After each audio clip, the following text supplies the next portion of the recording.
Are you good?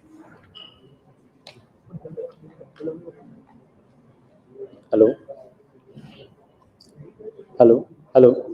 Hello?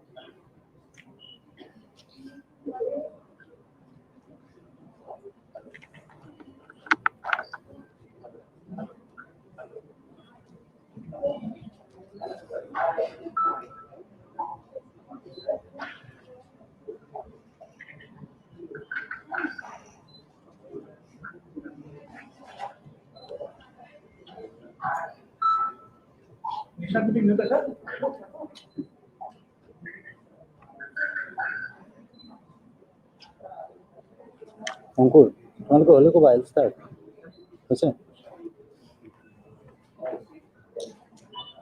Namaskar.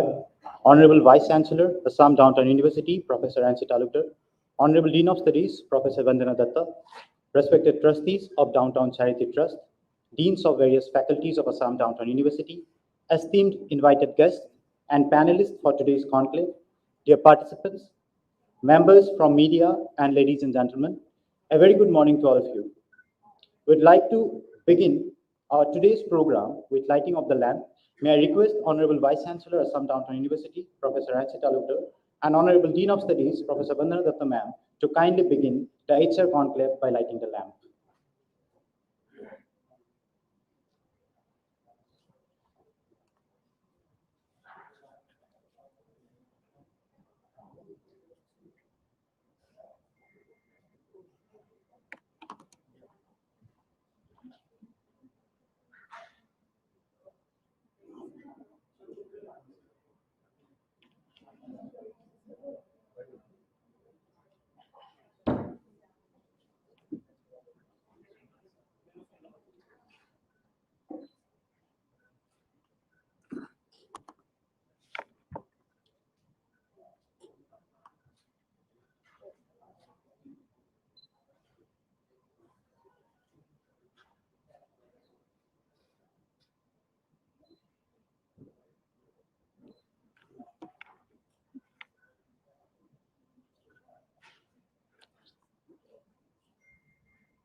Thank you, sir. Thank you, ma'am. May I now invite on stage Sri Jurisman Dr., Honorable Managing Trustee, Downtown Charity Trust, to deliver the welcome address.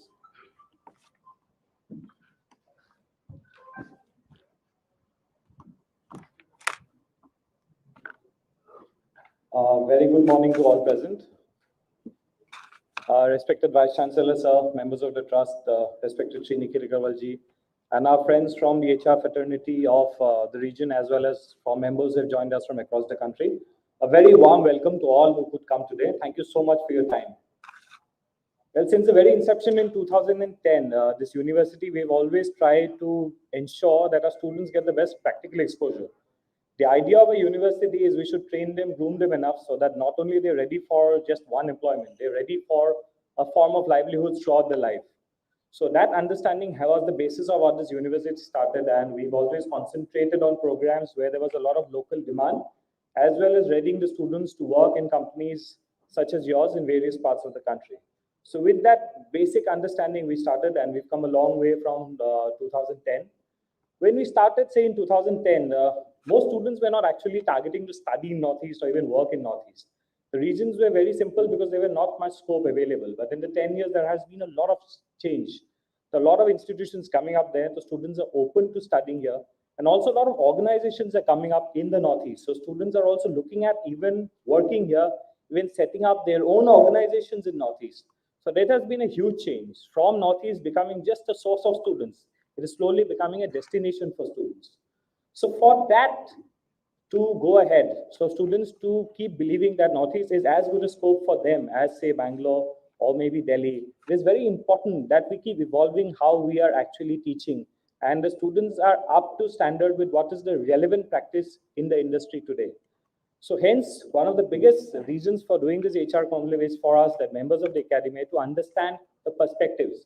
What is the HR fraternity looking at? What are the various industries looking at? We were always talking about an industry academy interconnection. There has been a lot spoken about it. There has been a lot of progress about it. But the kind of change that COVID brought about, I think no one has anticipated. From classrooms to boardrooms, everything was empty. Yet classrooms, the classes were going on, the meetings were going on. So somehow within a year, all institutions and organizations could adapt to it. But I'm sure we are looking at even more changes. We are not even sure that what permanent changes are being happening in the industry in the next 5 years or 10 years. So to understand the change is very important for us. And as institutions, organizations, academic organizations, we are also anticipating the implementation of the new education policy, which is promising to change the way we teach, change the learning systems. So when you add both, we are perhaps in the crossroads of the biggest change in education, perhaps. So for us, a lot of policies, a lot of practices have to be redrawn. And to redraw, we need new ideas, new perspective. And today is a small step with regard to that.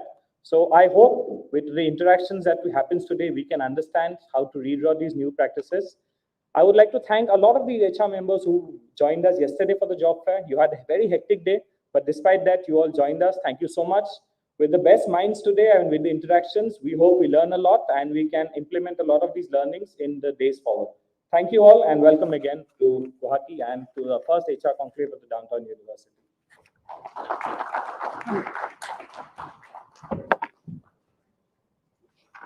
Thank you very much, sir.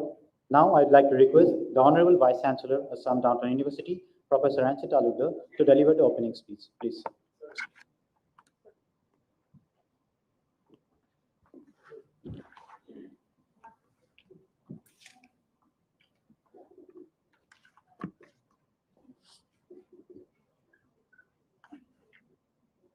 Namaskar and a very good morning to you all. Respected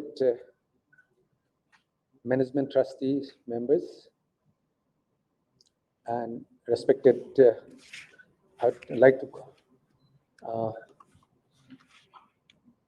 address by name who will be joining us as a distinguished panelist a short while from now. Dr. Nikhil Agarwal, Mr. Dhananjay Majumdar, Mr. Soman Chaudhary, Mr. Rahul Dugar, and Ms. Ubali Borthake. And all other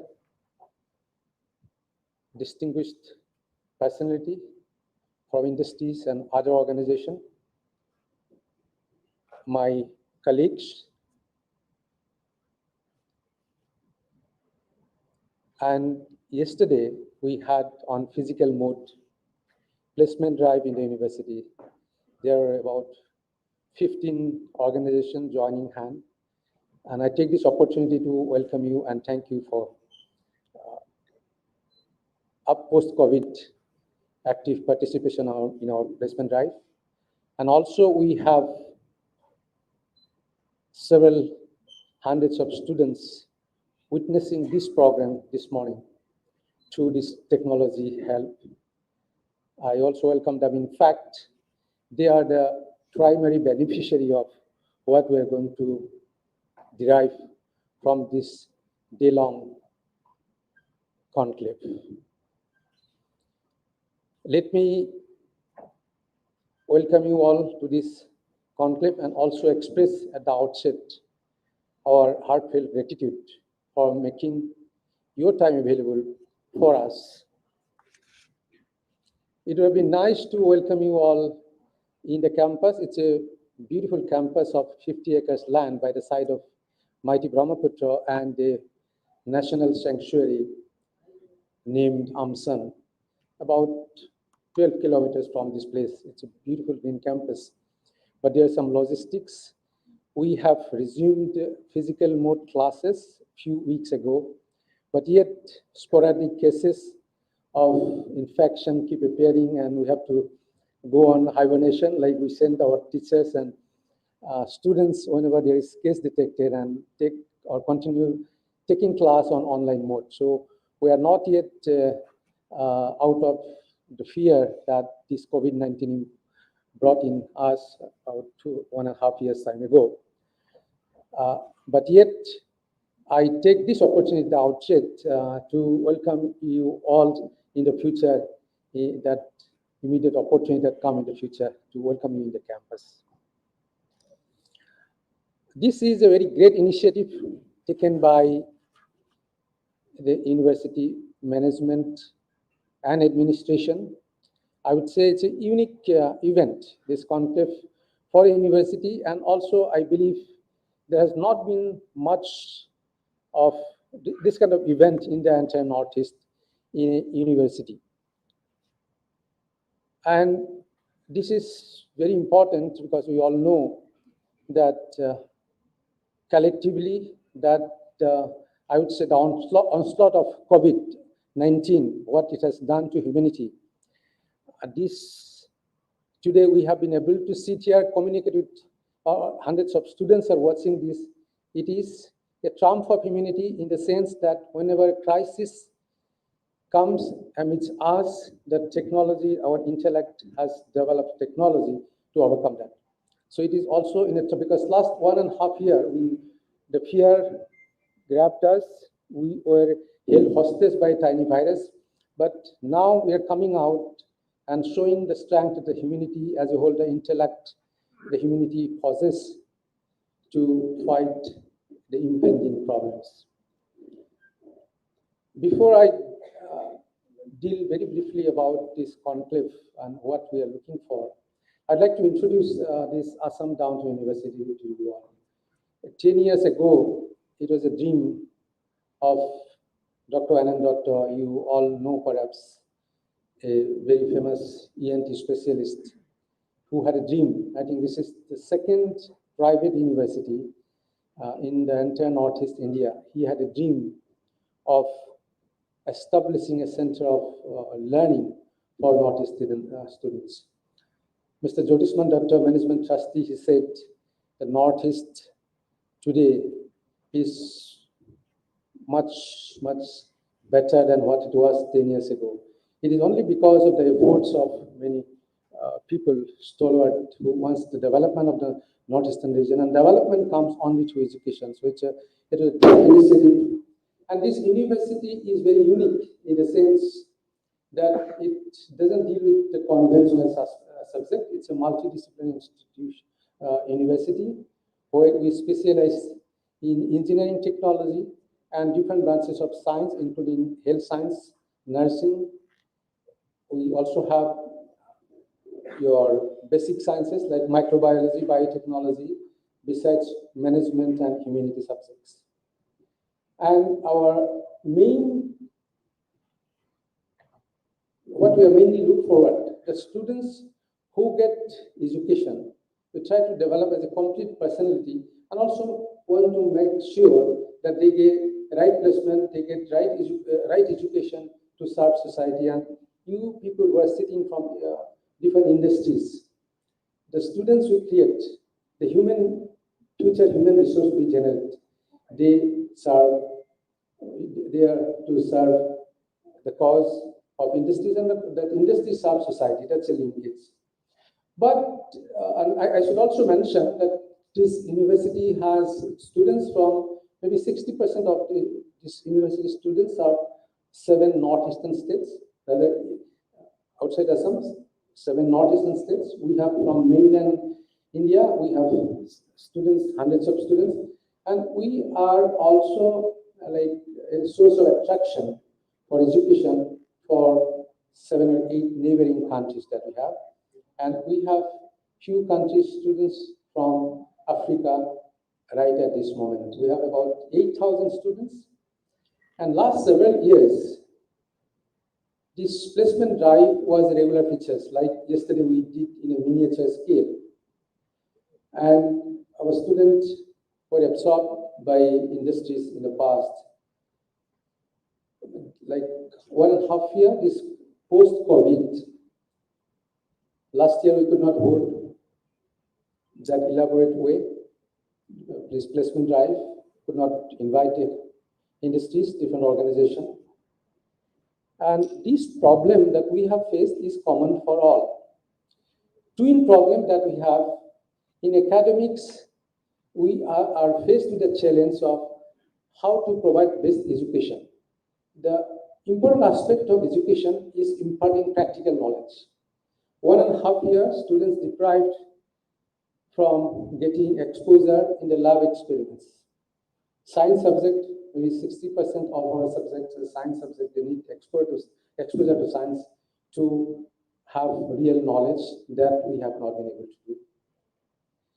Similarly, this organization, just before the start of the COVID-19, you were ready with the list of universities where you go, you get the best candidate to serve your company. You were held up. Now, then you have devised ways, have taken help of technology to overcome this problem. Those who had, who worked more diligently, used technology aggressively, now they are forerunner. And the same way in education also, some universities were adapted very well, used technology in a much better way, and some universities are lagging behind. Now, this is a time that we come up with technology solution with ways and means of imparting education in this difficult time through use of technology. We do that, and you, the company, get the best human resource using technology. I am sure that this conclave, in the presence of eminent personalities, distinguished panelists, is going to come up with ways and means to help all, not only the industries and other organizations, but academicians, as far as the technology use is concerned, in creating those human resource like of what organization industry is looking for. So deliberations, the outcomes is going to help each one of us. And I am not expert in digital technology. I don't have much knowledge. I'm an academician. What I wanted to just share with you, our country, yesterday we had a professor from Michigan State University, assistant professor on nursing faculty. Like, he was saying the diversification of subject. He did a master degree in exercise mechanics. When he was narrating his experience, the thought occurred to me. USA has 4,000 universities as of today, and their population is 1/4 of our population. And we have about 1,000 universities as of today. And as I said, our population is 4 times more than US population. Now, meeting the requirement of this huge population of 120 crores, 1,000 university, the specialization that we need to have is not possible. But I'm sure that the digital technology, it's a blessings of COVID-19. This digital technology is definitely going to help reach large number of students, those who cannot afford education because we do not have enough institutions. So this kind of conclave will also have contribution towards this imparting education to large section of people who didn't have that opportunity. This opportunity is going to come. In fact, it is also a contribution of 19. With these words, I wish that this conclave outcome comes out brilliantly and we all get benefit. Thank you very much.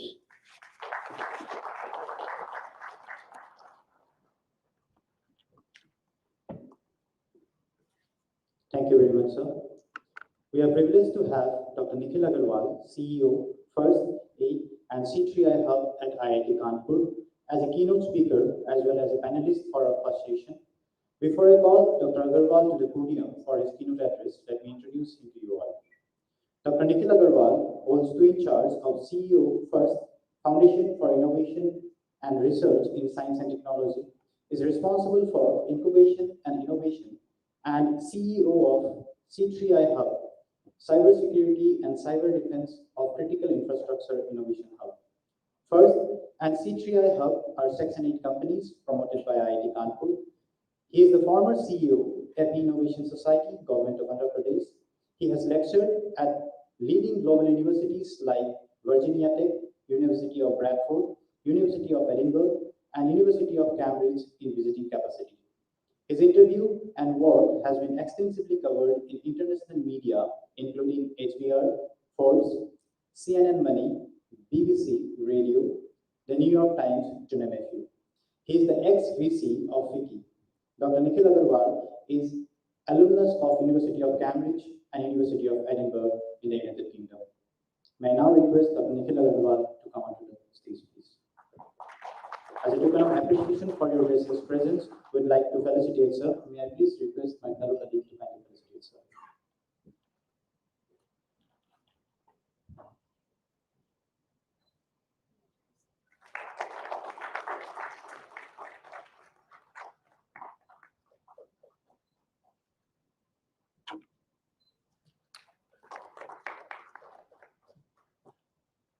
Ladies and gentlemen, please welcome Dr. Nikhil Agarwal for his keynote address.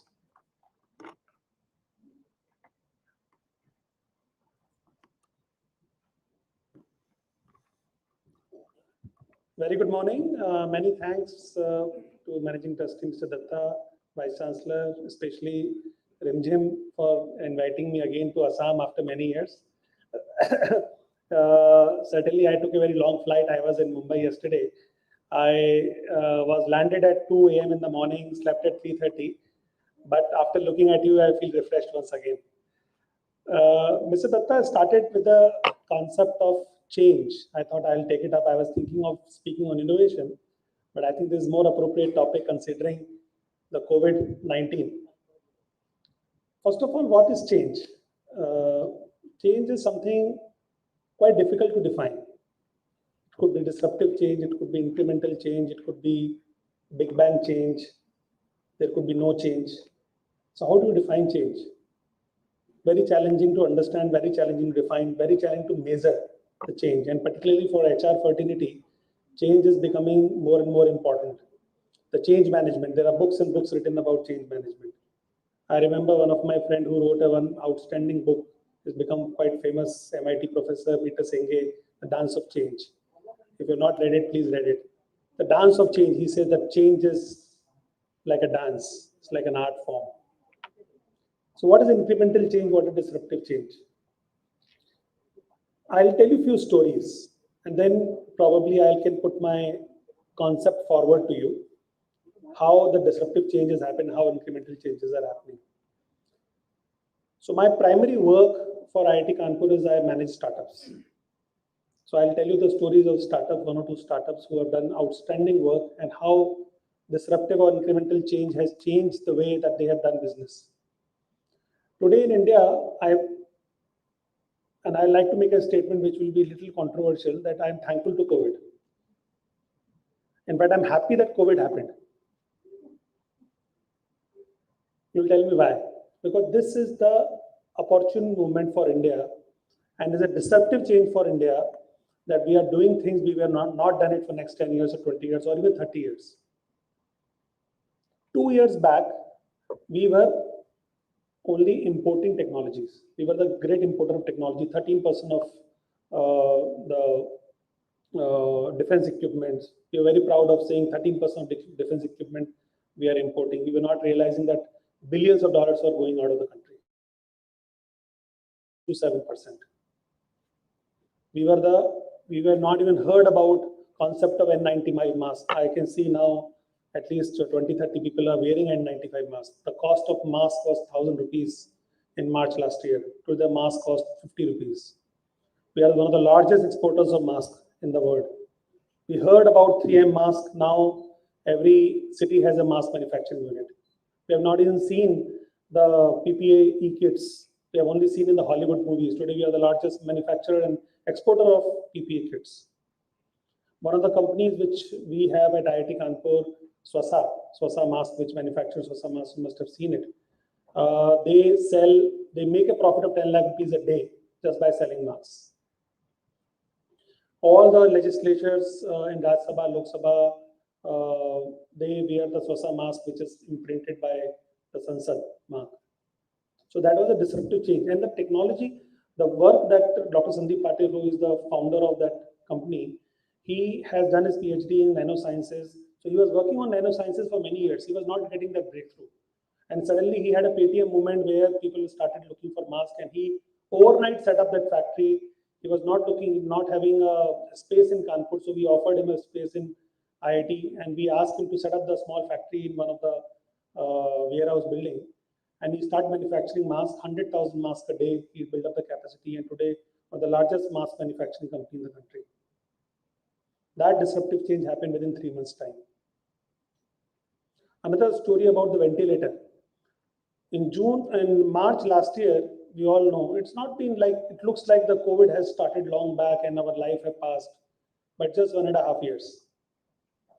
The kids who were born in March and April, they cannot even speak today. They are only 15 months old kid. They cannot even walk. Many of them cannot walk. They are so small. Many people who got married last year, they have not even completed the honeymoon period of 1 year. So not much time has passed. Looks like that a lot of time has passed because time has been slow. So March last year, on 18th of March, I still remember, the Prime Minister said in the newspaper that we need 200,000 ventilators in the country. And then there was a separate analysis which said 9,400 ventilators are there in the country, and that too concentrated in certain cities. And I can guarantee in Guwahati, there may not be more than 10-15 ventilators. Forget about the Assam and rest of the northeast states. You were not having ventilators in Kanpur. Kanpur is an industrial city. We were having 2 ventilators in Lucknow, few in Noida, many of them there. People have not seen ventilators. They were concentrated some places or locked.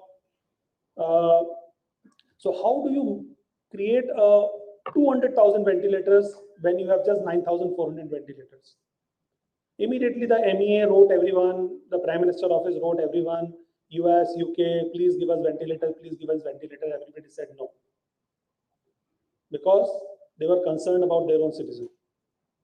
That was the first time we realized we have to scratch our own back. Nobody, no Trump and no Boris Johnson will come to scratch our back, our own back. Nobody will come to rescue you. Then he made an appeal that we need ventilators in the country. The 2 kids from our 24-year-old and 26-year-old, they were running a robotic company called Noka Robotics. They came to us on 23rd of March and said, we can create a ventilator. And we laughed at it. Come on, yaar, ventilator. Today, some people come to me and say, okay, we'll make a satellite, and next year, December, we will go to moon. And we can have ice cream there. It's like that, you know. Have you ever seen a rocket? Have you touched a rocket in your life?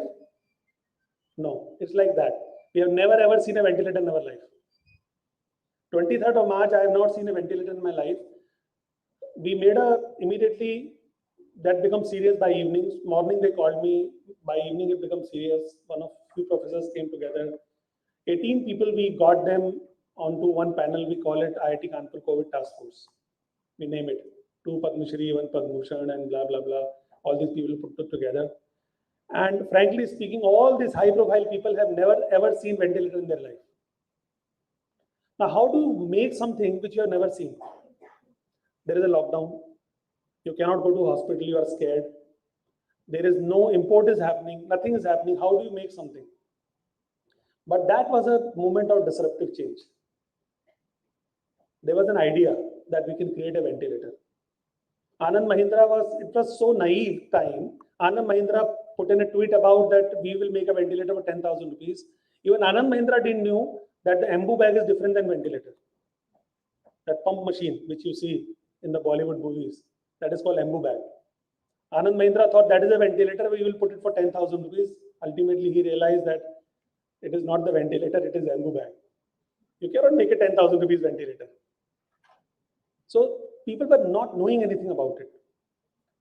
On 23rd March, we started working, and you will be surprised and proud to know, within 60 days time, we made a working ventilator. Everybody helped us. The government of India, the industry, money came to us from different sources. Everybody was like, I got a call from the commissioner of Mumbai because the people were in Pune. Say, Dr. Agarwal, what can I do for you? How can I help you? I can guarantee if I call him today, he will not pick my phone. No commissioner will pick the phone, no IPS will pick up the phone. But that time they were proactive. They were calling us like, what can we do for you? So that was a commitment. 60 days time we developed the ventilator. 90 days time, the first live patient was there on the ventilator. Within 90 days, 3 months. So we built up the rocket and we actually flew to the moon and we started having party there. It was like that. Till date, we have 10,000 ventilators have been built up. Hundreds and thousands of patients have gone. First wave was little mild. Second wave, we all know about it, was terrible. It was heavily used. In second wave, thousands of lives were saved. Not a single problem in any other ventilator. 100% indigenous. And I can tell you stories after stories of, and this company in February last year, before the ventilator story, this company was having 1.7 crores in their account. And this guy, his name is Nikhil Kurele, he came to us and said, sir, गलती कर दी, placement नहीं ली. मेरे साथियों की सबकी 50-50 लाख एक करोड़ रुपए तनख्वाह हो गई. अमेजॉन में काम कर रहे हैं, यहाँ काम कर रहे हैं, गूगल में काम कर रहे हैं, फॉरेन चले गए. मेरे पास 1.5 करोड़ रुपए है और I don't know what to do because his company was not working. Today they have an order book of 350 crores in 1 year time. And the valuation, most likely they have not raised the money now, but most likely it's already a unicorn or unicorn, less than a year's time. That is a disruptive change can done. That is a manufacturing marvel. So country started believing in itself within 2 years' time. That self-reliant India was a jargon 2 years back when the Prime Minister gave. Make in India was another failed jargon, which everybody was talking about it, but nobody was implemented. But today, it is not just becoming a jargon, it is becoming a reality. That is a disruptive change in the last 2 years which has happened. Now, if you look at the changes in the startup domain, till last year in 2020 January, we were having approximately 17,000-18,000 registered startups with DPIIT. And today we have 57,000 startups in the last 2 years' time. Absolute crazy. 42 startups have become unicorn this year. Now, just to make a unicorn is something which is reached a valuation of $1 billion, which is 7,500 crores. Sunicorn is a company which is soon to be unicorn, which is approximately $500 million and above. So Sunicorns, and there could be at least I would say 500 Sunicorns. 13 companies have gone to the IPO market. Imagine a company like Zomato. In 2010, Dipen Goyal started, and he was looking for a small fund of 4.445 crores. Sanjeev Bikhchandani of InfoEdge and Saurabh Srivastava of IAN, they trusted him and they gave the money. And when the IPO happened of Zomato, 1 lakh crore. 1 lakh crore. Zomato वाले को क्या मिलता है? 20 रुपए खाना ले जाने का दर से दर. It's making 20 rupees margin or 20-30 rupees margin. 1 lakh crore, hundreds and thousands of jobs. Nykaa, at the age of 50, this lady started. Of course, she was an MD of Kotak Bank and all. But imagine how many of you become an MD or start doing entrepreneurship when you are earning a salary of 4-5 crores plus having an investment, lavish Burley house, sea facing, And then you say, okay, I drop everything and I'll get into the cosmetics. I'll start selling lipsticks. At the age of 50, Falgun in a year started thinking of Nykaa. That was a disruptive change. To today, she is the 5th richest woman in the country, $6.5 billion worth. Vijay Shekhar Sharma was a failed entrepreneur. Of course, this Paytm movement happened, which has become famous Paytm movement at the time of demonetization, and Paytm becomes a successful company. Stories after stories you can hear, stories after stories. The good thing which has happened in 2 years' time is that there is a huge scope, and I would certainly suggest to both Vice Chancellor and Managing Trustee is to start looking at startups for placements. On an average, I can give you, on an average, if the 10 people are hired by one startup, you have 57,000 startups. You can do a calculation. More than almost more than 500,000 jobs are available in startups, and there is not enough people. For a startup, you require different kind of skills. You require a different kind of mindset, which is usually different than a structured corporate. And startups is not only just you're contributing towards building up your own company, but you're also working towards giving more jobs. So something which even big companies, I know Marico gentleman is sitting here, Marico Innovation Foundation. Marico Innovation Foundation has done phenomenal work. They have contributed more than, I think, 20-25 crores for grants and for other stuff in promoting innovation, particularly at the time of COVID. So we look at company after companies, people have come together and helped us out. So what is the learning today? I think my time is up. So what is the learning here? My learning here is, our learning here is that change can happen. It's just you have to think about it. Don't worry about the incremental change. Don't worry about the big bang change. Don't worry about the disruptive change. But do believe in change and embrace change. If you embrace a change at the right moment and think about it, every crisis is a good opportunity. COVID happens, great opportunity. If you are without job, maybe another great opportunity. If you get a job, maybe another great opportunity. Everything is an opportunity. How to convert that as an opportunity, that's the role of educated people. And I think in Northeast, I stopped after saying one, I started coming to Northeast. I was just telling Mr. Datta that I started coming to Northeast in 2014. At that time, there was a donor minister, General V.K. Singh. He asked me that why don't you go and meet all the chief ministers here and see that can we promote ITS services. And I realized that the Northeast is not in a cusp of something. You know, what's a tipping point? So this is a tipping point. So this is a tipping point.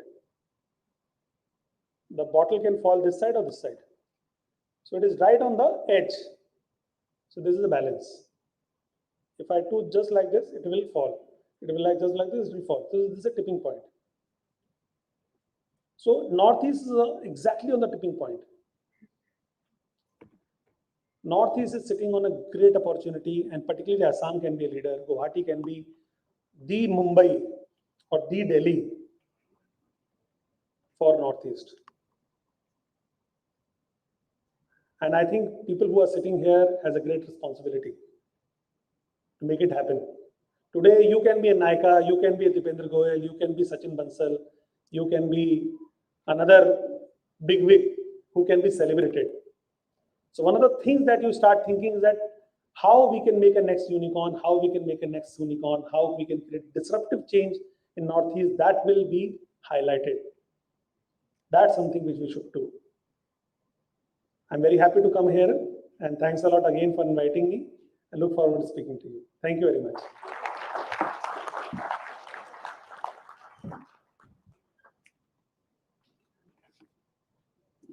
Thank you very much, sir. Ladies and gentlemen, we'll now begin with our first panel discussion on the theme, Impact of COVID-19 on Campus Hiring, How to Hire Efficiently.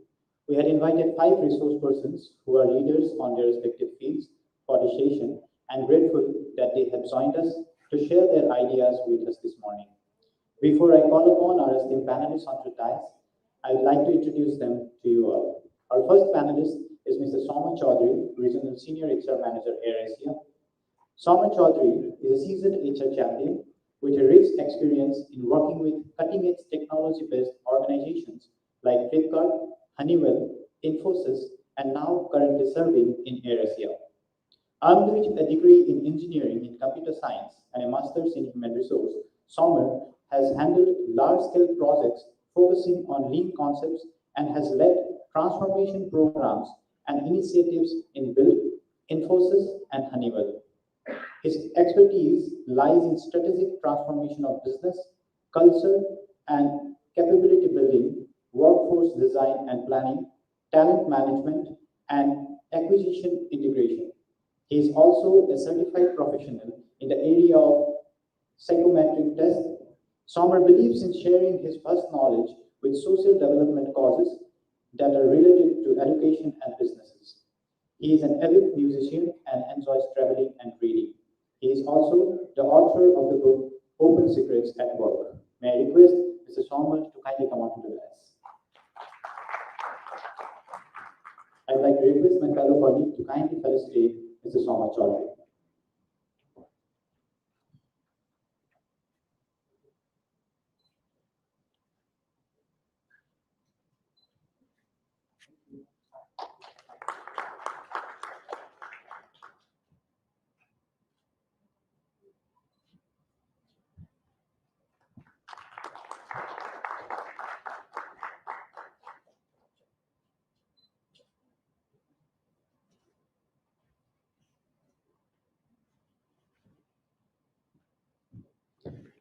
Our next panelist is Ms. Puvali Portakur, Director, People and Talent Operations, Jaloni.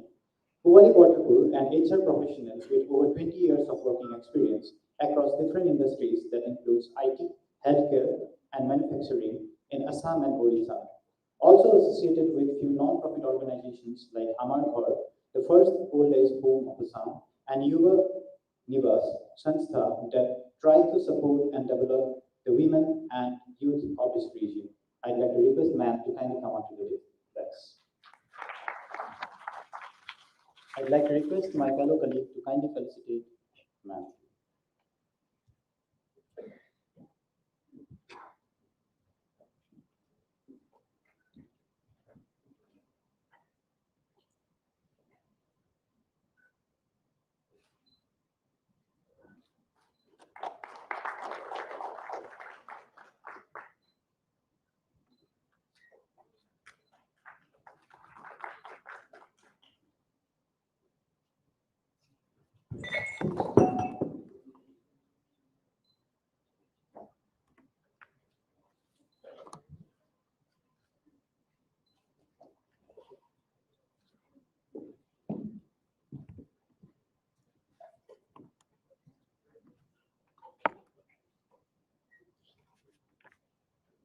Our esteemed keynote speaker, Dr. Nikhil Agarwal, sir happens to be our next panelist. I'd like to request sir to kindly take his seat on the dais.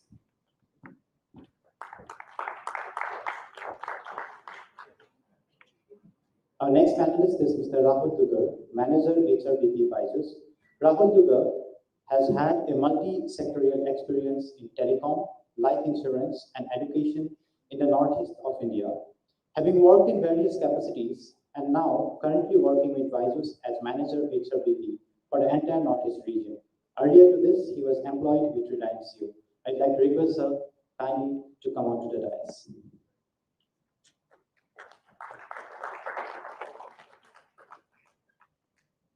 May I request my fellow colleague to kindly felicitate sir.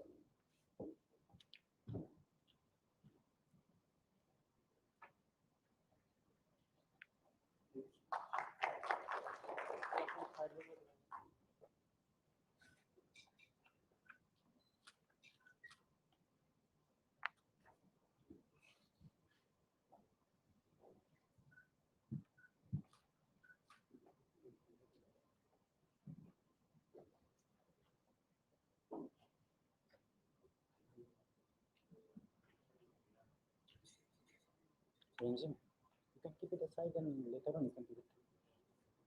कोई नहीं बता. The final panelist for this discussion is Mr. Dhananjay Majumdar, Cluster HR Manager, Marico Limited. Dhananjay Majumdar has a rich experience of more than 12 years in the entire gamut of HR operations, having played a vital role in setting up HR and IR roadmaps for greenfield and brownfield projects of Tata Steel, Cipla, and ITC Limited. He is currently with Marico Limited as HR Manager for manufacturing units in the northeastern region. Dhananjay is also a PhD scholar from IIM Shillong. He believes he can find true purpose in life by touching the lives of people at large in a meaningful way and making a difference in their lives. I'd like to request Mr. Dhananjay to kindly come on to the dais. I request my fellow colleague to kindly felicitate Mr. Dhananjay.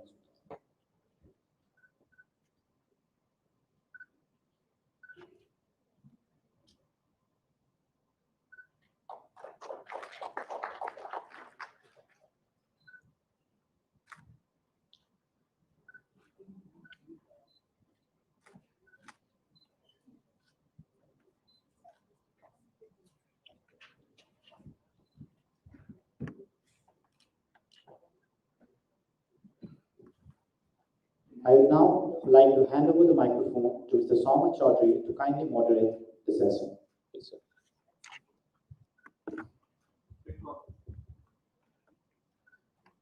All right, first of all, a very good morning to all of the beautiful people out here in this house.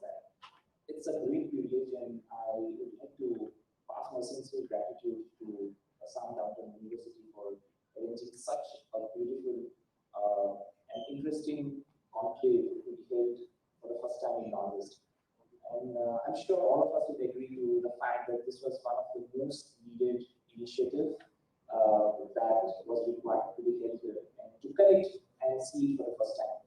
And for me, I mean, just to say it, I could connect emotionally a lot because staying outside of Assam for almost more than 15 years, and right now I have based out in Kuala Lumpur, I could really come down and get an opportunity to connect all of us here. And I think it's a really privilege to be in this capacity.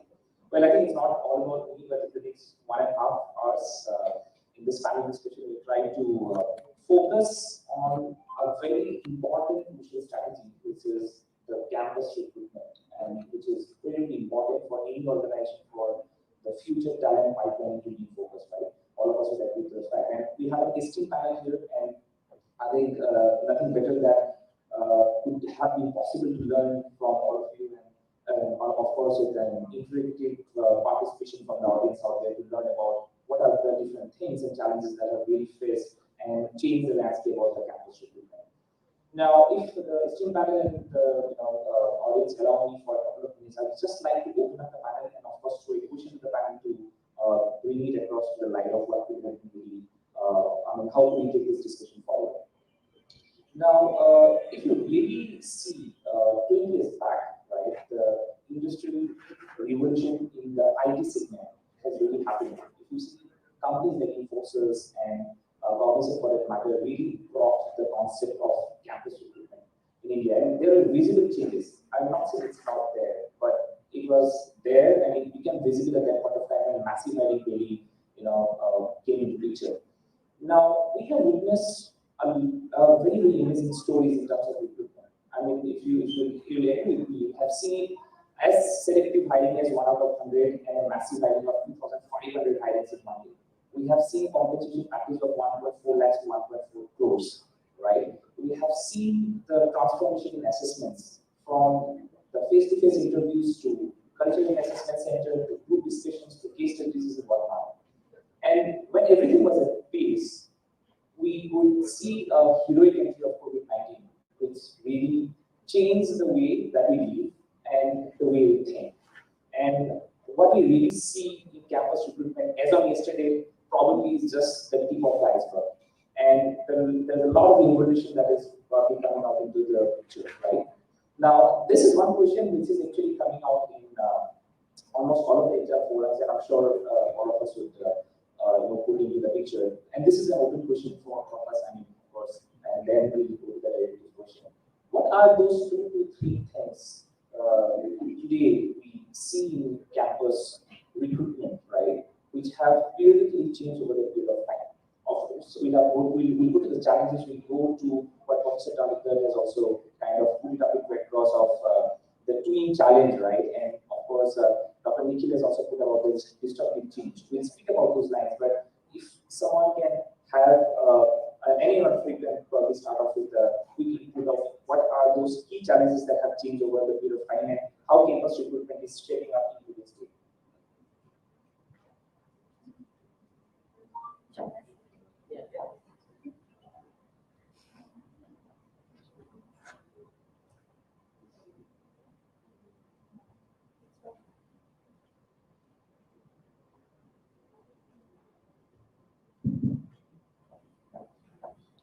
Thank you, Samuel. So, I'd just like to share from my experience last 1.5 years. What started as a COVID fever for the HR professionals, I feel somehow it has turned into a heart attack now after the COVID. So that's summarizing what I'm going to say about all the changes happening. Let it be hiring lateral or hiring freshers. I feel whatever has happened with COVID, it has brought a paradigm change in mostly 3 main sectors. Technology, definitely yes. As Sir just said, thankful to COVID because it has brought a lot of positive changes in the technology. Along with that, there's been changes in the mindset and also the lifestyle of the people, whether it be in the professional or the personal. Right? So now, why do we hire freshers? Like I belong to an IT company, and it's like almost last 10 years I'm associated with that. So why we hire freshers? We hire freshers. Freshers are our lifeline, basically. And why do we hire them? Besides the technical skills, definitely that's there. But more of it, I feel they're very easy to teach, to train.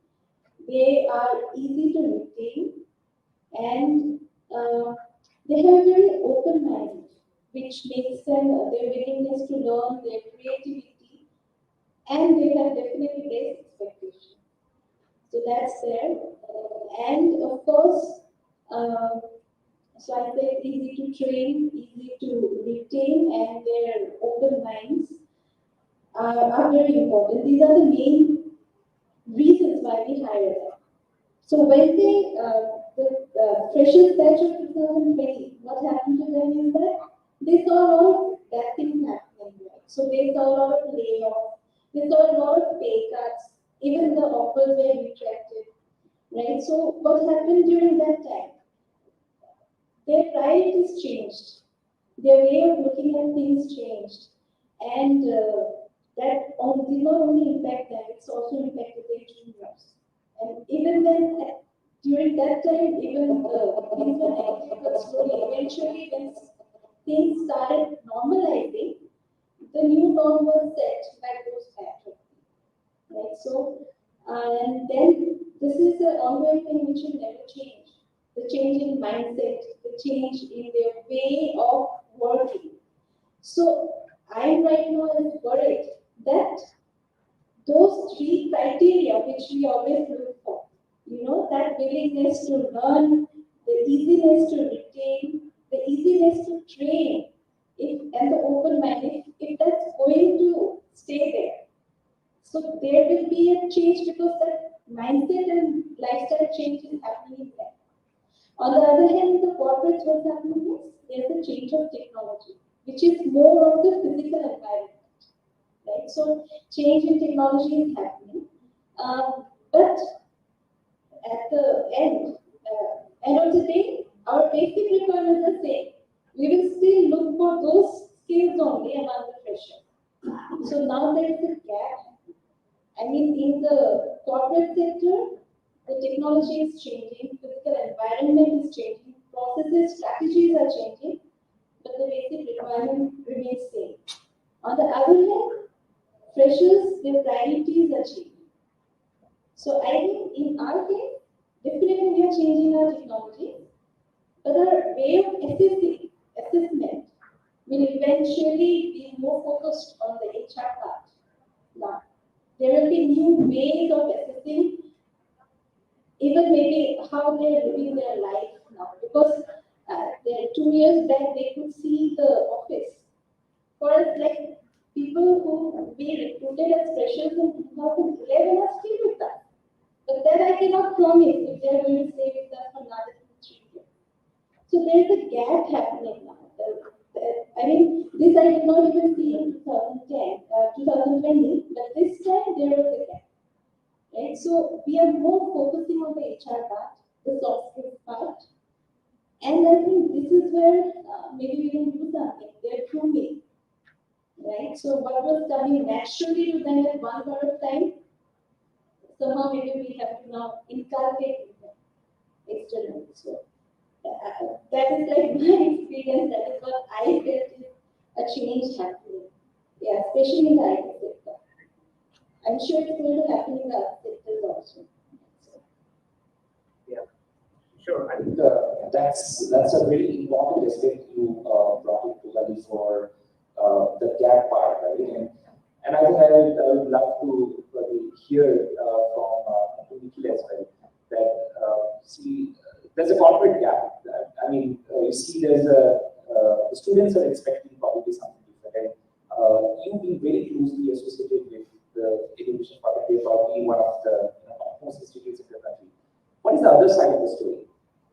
I mean, one is that students are expecting and how the expectation of change and how can the HR faculty tie into those expectations. Just to put things into context, earlier it was to be an on-campus flight where people go, they present, there's a house full of people out there, and then you could probably sell your organization also the students can understand. But now everything is getting online from the pre-placement talk to the final induction of the student. The whole damn thing has really gone into the online space, right? So how do you grab their attention? How would the HR faculty can think about connecting to that? If you can throw some light on that. I think that's a very good question, and I absolutely agree what the madam has said about the freshers are prone to change and they are more adaptable. But the challenge is that the freshers also need personal touch. Right? They need to see people, they need to see people working. And what happened in the last 2 years, online has become a sort of a demotivating factor for many of the freshers. And what we see in the college itself, I was talking to a few people a few days back, that the students want to come to the campus, is the classes happening or not, but they want to connect with each other.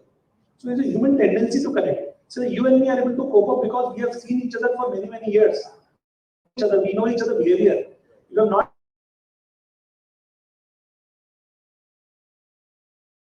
1,000 people working in the company, and you have not met even one. And everything is Zoom. Half of them are switch off their videos. Everything is happening online. How do you feel motivated? Work is not about getting the things done. Work is also contributing and innovating. So the factor of innovation has gone down because of online stuff.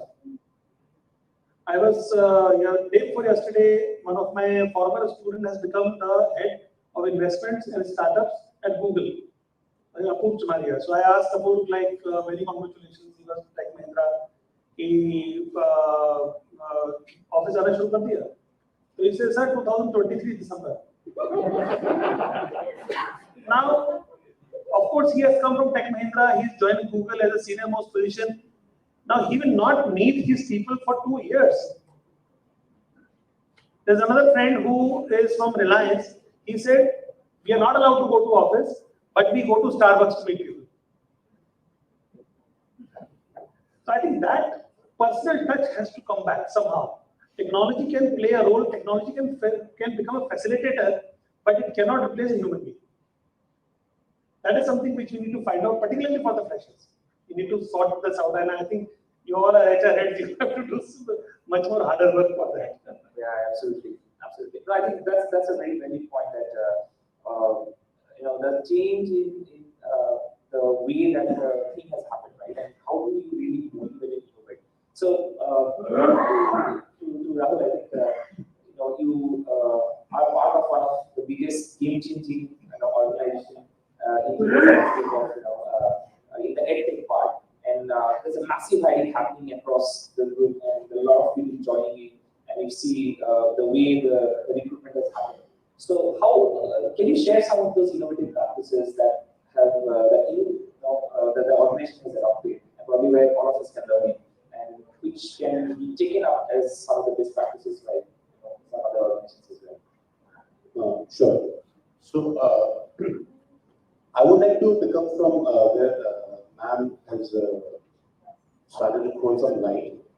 And I would like to take 5 minutes of everyone just to explain my context, because I believe in it very from the depth of my heart. If we go back to the time when our grandparents were employed, what was the situation? What was the scenario? The situation and the scenario was to fulfill the 3 basic needs: roti, kapra, and makan. Yeah, they were there, they were working, they were earning. There were not very much opportunity. I remember my grandfather working for a state in Rajasthan, because our roots belongs to there. And whatever the state used to say, he has to do it. He had no options. He cannot even tell that, sir, this is wrong. Give me some basic social security.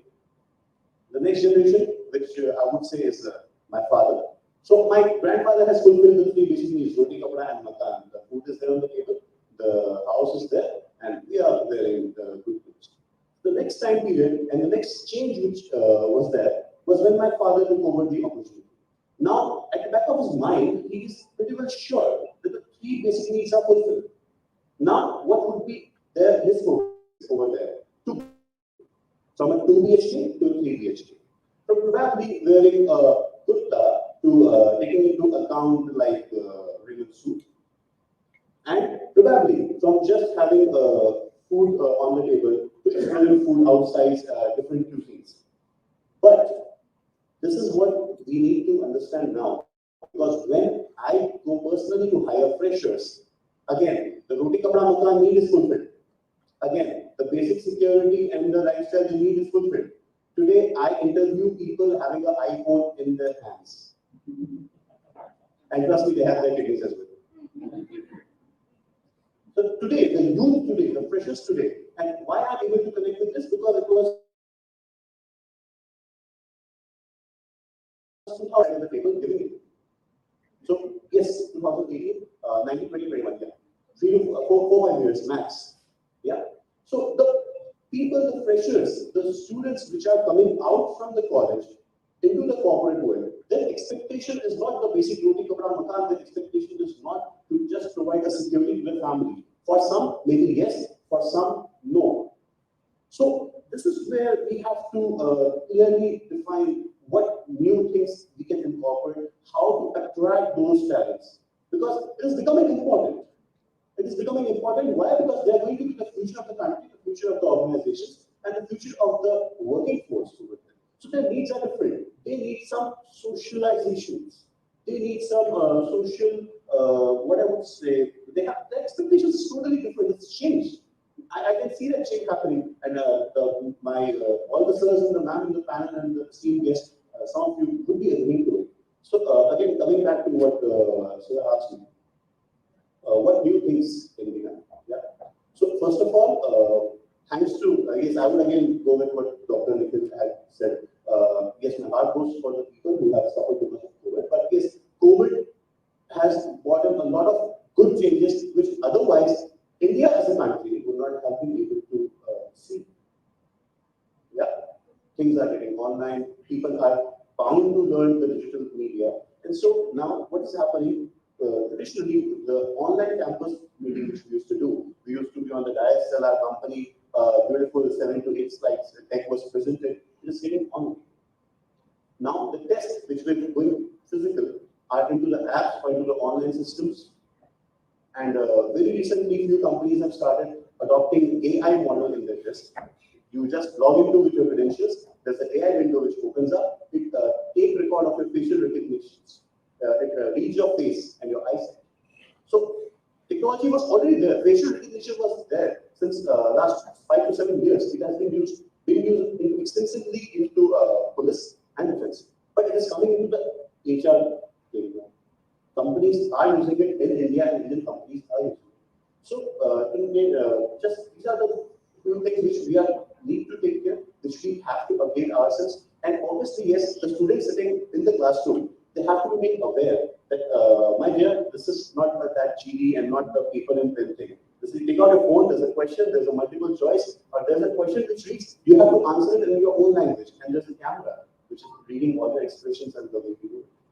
So I see the future as this, and yes, CV is already outdated, video resumes are moving to popularity now. So yes, this is a future I see, it's pretty, very bright, it's very promising for me. Thank you. Sure. I think that puts up a very interesting angle to the entire discussion. And I'd like to come to Mr. Dhananjay also for his wisdom on this.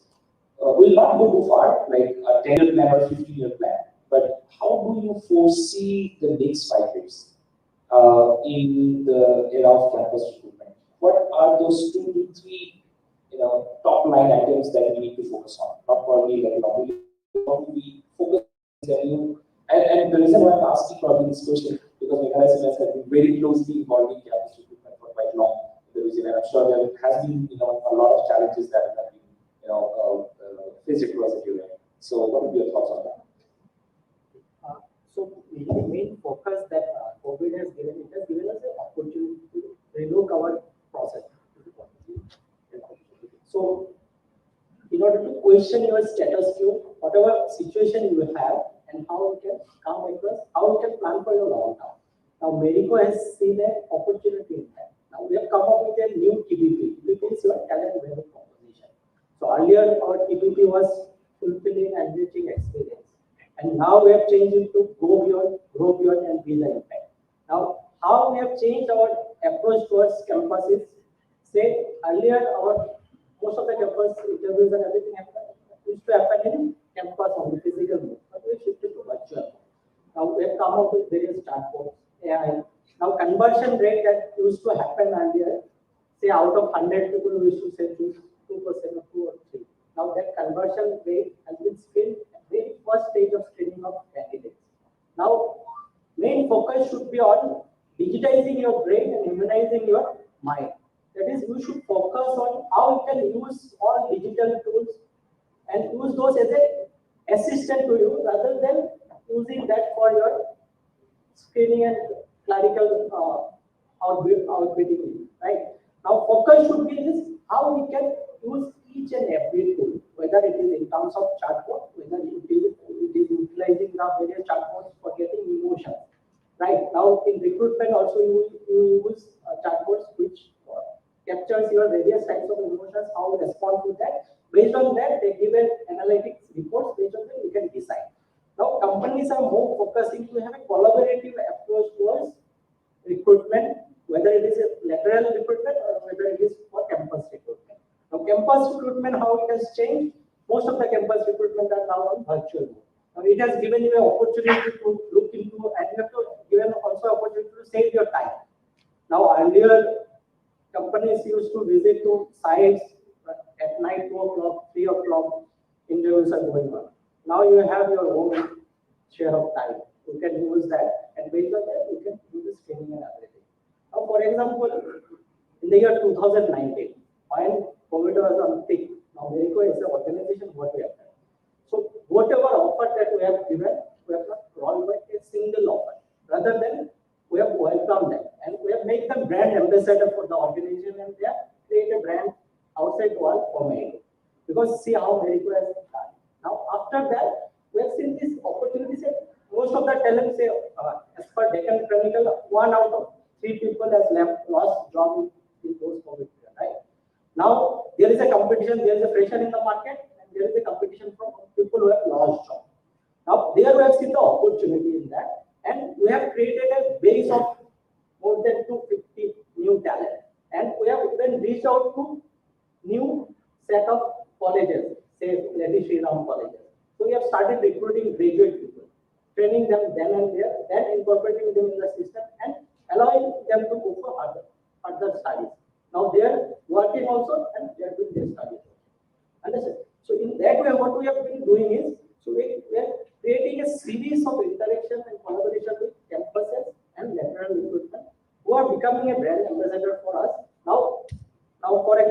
summer trainees. Now, if we have 100 summer trainees, now we know them, how they are doing.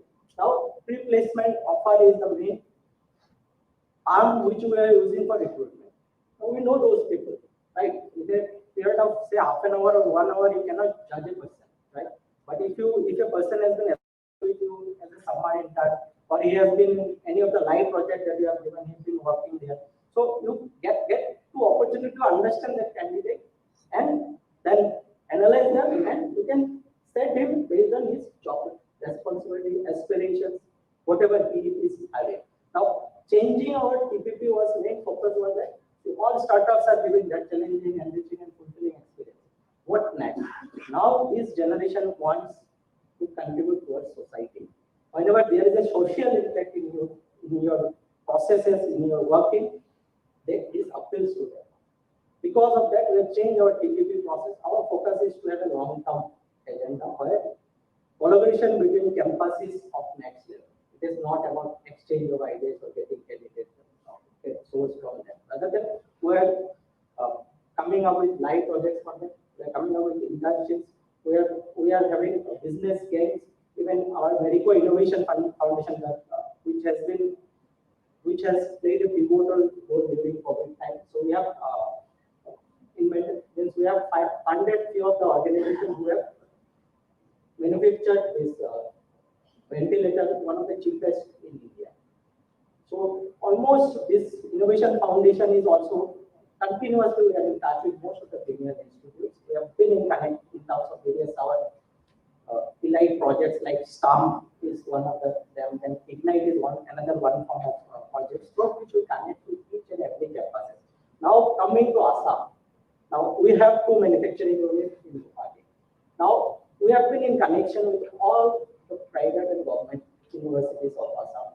At least in the last 2 years, we have recruited more than 50 people from various universities, various colleges, but not only freshers. Rather than we engage them in various projects, we have analyzed them, we have seen their capability, and based on that we have recruited. Now, organizations should look for long term rather than short term.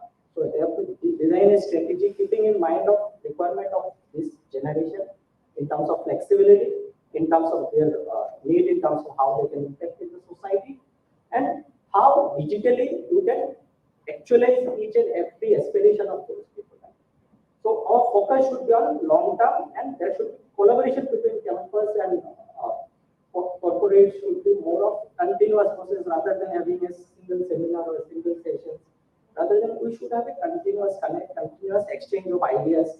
Like Sir was saying, we could have an incubation center in each and every university where industry people can go share their ideas, share their requirements, what they want from the students.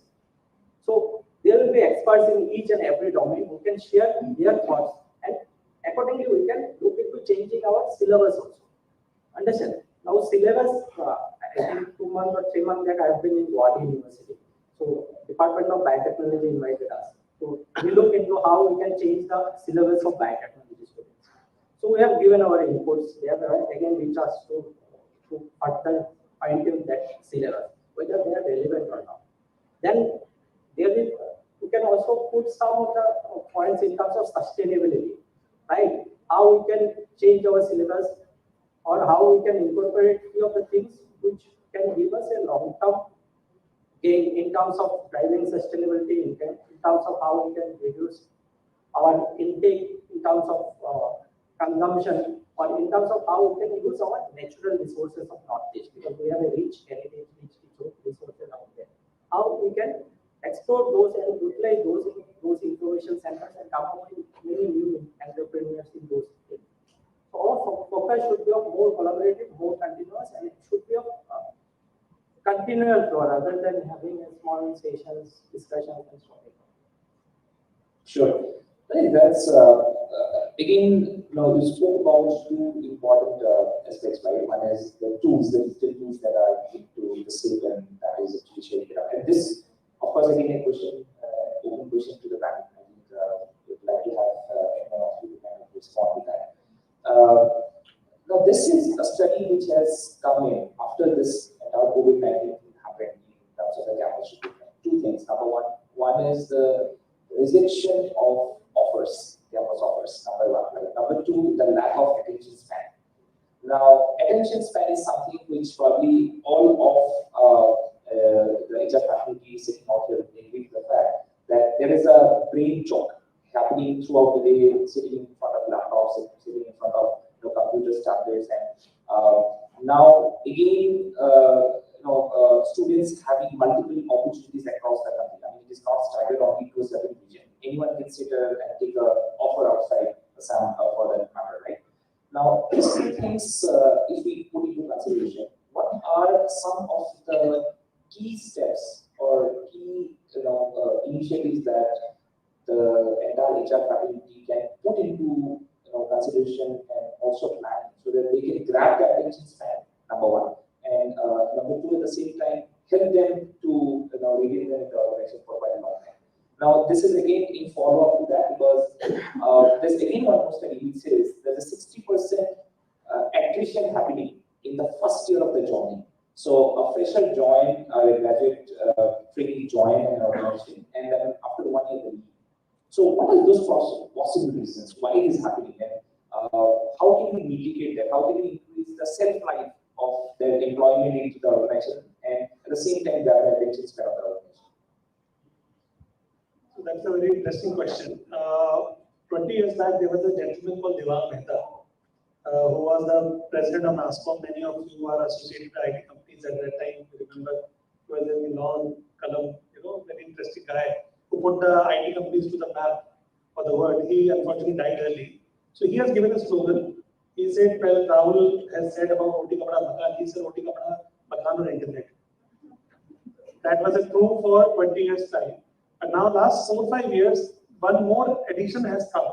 In fact, Pramod Mahajan also speak about when he was alive that time. Unfortunately, both of them died quite young. So he was also propagator of internet for all. In the last 20 years, things have changed because internet is it is not Roti Kapda Makan. Internet is the given. If internet does not work for 1 hour, let's say we ask Mr. Datta to switch off the internet, half of the people will leave in half an hour. इतने सारे WhatsApp message आ गए होंगे, चलो कम से कम पीछे बैठ के WhatsApp पे चेक कर लें, ये लोग बोल रहे हैं जो बोल रहे हैं ठीक है. But jokes apart, internet is given. Now for young people, is Roti Kapda Makan internet and social life. That is the must. The social life in fact come first. Then the Roti Kapda or Makan, because Roti Kapda Makan to mil hi jayega. Social life, what social life you will give me if I join an organization? There's a very interesting conversation I had with few young people. I said, in fact, two interesting conversations. I had talked about the relationship. I said, how do you see your future wife, future husband, future girlfriend, boyfriend? So लड़का खड़ा होता है बोलता है sir, I am going to study for 2 weeks. He was pretty serious. 2 weeks of study now. Of course, like the way you can change your girlfriend or boyfriend in 2 weeks, why can't you change it over 1 year? The other guy said, sir, कितने साल नौकरी करनी है? मैंने कहा 30-40 साल. तक 30 तो organization चाहिए. When you talk about 57,000 startups, another 20,000 listed companies, you just need 40 of them in your lifetime, whole lifetime. So that is the mindset of the youngsters which is there, and that is something which you have to fight or you have to work with. How do you make sure that this person works for you for at least 5 years? I mean, in fact, HR people also don't say like, boss retirement plan कौन सा दोगे? कि pension कौन सी start करें आपकी, या हम लोग एक यहाँ पर पहले इंडियन ऑयल कॉर्पोरेशन और BHEL, they, if you go to Noida and other places, they have their people living there for 30-40 years, they retire there, and you buy a house as soon as you join an IOC, you buy a house because 40 years after you have to live in the same house. In the government that happens.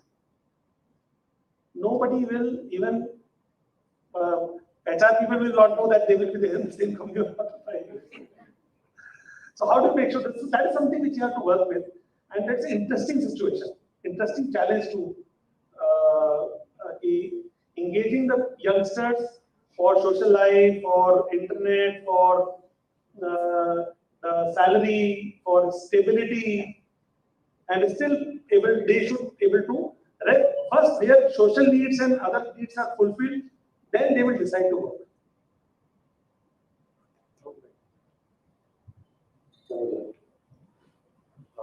along with the social life, which I was also the social acceptance and social life, there is one more aspect if organizations will have to obviously think through and work extensively on it, but there's one more aspect that can be done.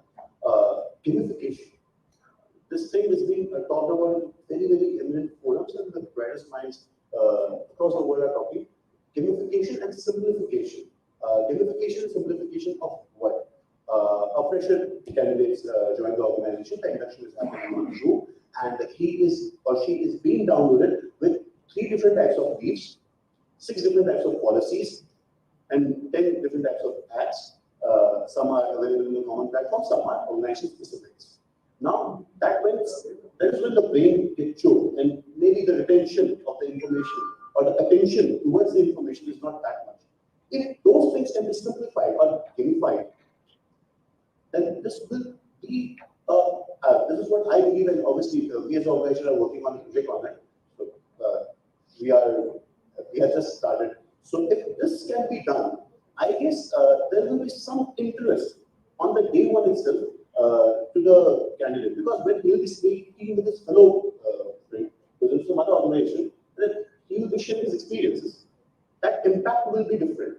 So yes, social life, and I propose it very strongly along with that simplification of things and gamification. And when I talk about gamification, when I talk about simplification, a simple thing of taxation. Very, very few students or very few 2-3 years of experience professionals I have met who know who have decent knowledge about taxation. Otherwise, even fellows who have spent 10-20 years in the organization comes to us and say, tax बचा दीजिए please. Tax बहुत लग रहा है. How can you save it? So the law is there, the rules are there. They are very, very elaborated and into PDF formats, which hardly anyone try to read and to understand or to consult with someone. Yes, there are websites, there are private websites who are doing their job, but we as an organization, what can we do? And this taxation is just one simple thing. There are n number of other things that can be simplified, or some things can be gamified. I believe it will create a long-term impact. Yeah. So I've been working in the IT industry, and but technology-wise, even I'm not that, So, but the human part, I'm more worried about when we talk about hiring. So, what I feel is technology was always there, as you rightly said, so it's been there since ages.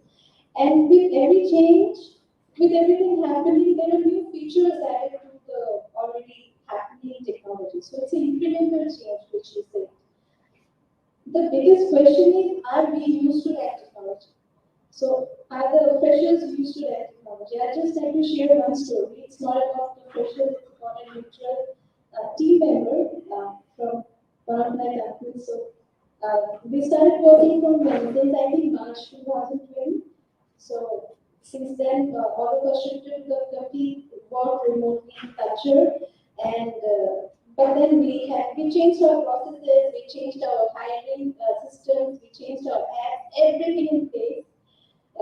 Everybody shifted into the new work culture, and then there was I think a holy holiday, or I don't remember exactly. It was a holy holiday or new holiday, something like that. Suddenly I get a ping. Why can we just shift our this holiday to next year? So why? We are anyways working from home. So my thing is, no, you cannot. You're working from home. Don't you not at this holiday? Don't work that way. So we are not able to adjust to a lot of things even now. And same thing, if that's happening in the experienced minds, we already fortunately had a work from home policy. But when we permanently started working from home policy, these were the problems come up. Right? So that mindset, is it adapting together along with the change in the technology? That is important. So we started having sessions for our existing employees, how to work from home. Right? So we can't just go on tracking everybody. It's not that also. It's not ethical also. So it's your own responsibility. Similarly, recently I had an interview. The campus interviews were going on, and I was talking to one of the freshers, and like we were scheduled to have the interview at around 7 p.m. 5 p.m., something like that. So when I called up, it was a Zoom interview. I could see that the background was the virtual background, that he was there. And somehow I could hear a lot of noises in the background. So I asked, where are you? I'm in the classroom now. So no, you cannot be in the classroom while you are hearing the interview. Go back, go to a room, have a secluded environment, see where we can, interact, we can talk, right? So that changed. For them, it's like just a Zoom interview, just a video call. But what are the essentialities to sit there for a video call? That part I think we really need to work on a lot. It would be very, very helpful. So what we are now doing is that whoever we have taken in as a campus, through campus hiring, we have started online internships for them. Right? So before 6 months itself,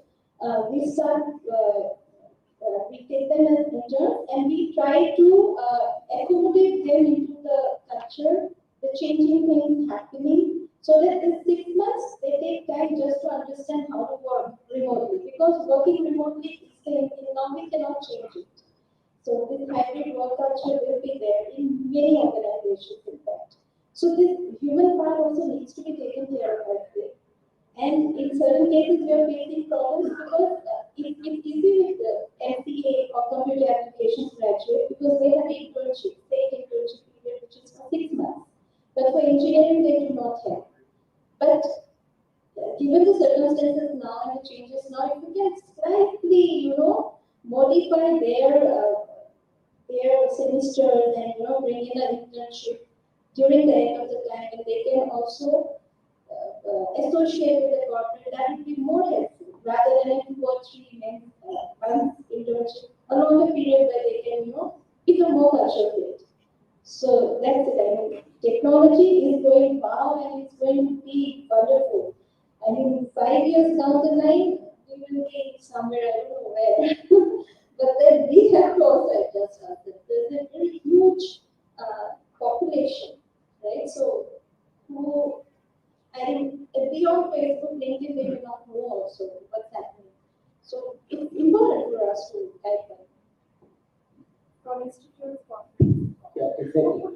Now, see, retention is a strategy. Understand? Now, it depends on organization to organization how they take attrition as a part of their recruitment strategy.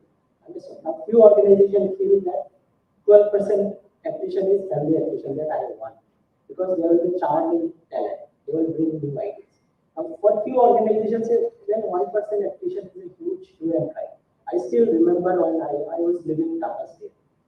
I got a call from VP HR and he was saying, I'm coming to Kalinganagar plant. I will wait for 1 day. So that much importance they give to a talent. Understand? Now, why people leave an organization? People leave organization because there is a mismatch between what they expect and what is the reality they face when joining an organization. Now, to bridge that mismatch, organization can use 3 strategies, namely, I call them 3R. That is reward, respect, and recognize. Now, if you give them proper rewards in terms of salary benchmarking with your peer groups, they will stay there. And if you give them respect, because these generation want respect. Now, if you respect them, they will give you back respect. Otherwise, they will not. For days when elders have been respected or based on your experience, people have been respected, it is about what you bring in the table. Understand? If in any discussion, you feel that even a 2-year guy can bring the content rather than a 10 years experience guy. So, how you respect their point of view, how you take them into account, that you have to focus on. And last is recognition. Recognition not only employees recognition, recognition of the effort of their family. Now, COVID has taught us that how to recognize your family because family has supported those people to coming back to duty. Mainly in manufacturing sector, you will find everyone is going for duty. There is no shortage of work. There is a do and right family. But how family has contributed or taken care of each and everything.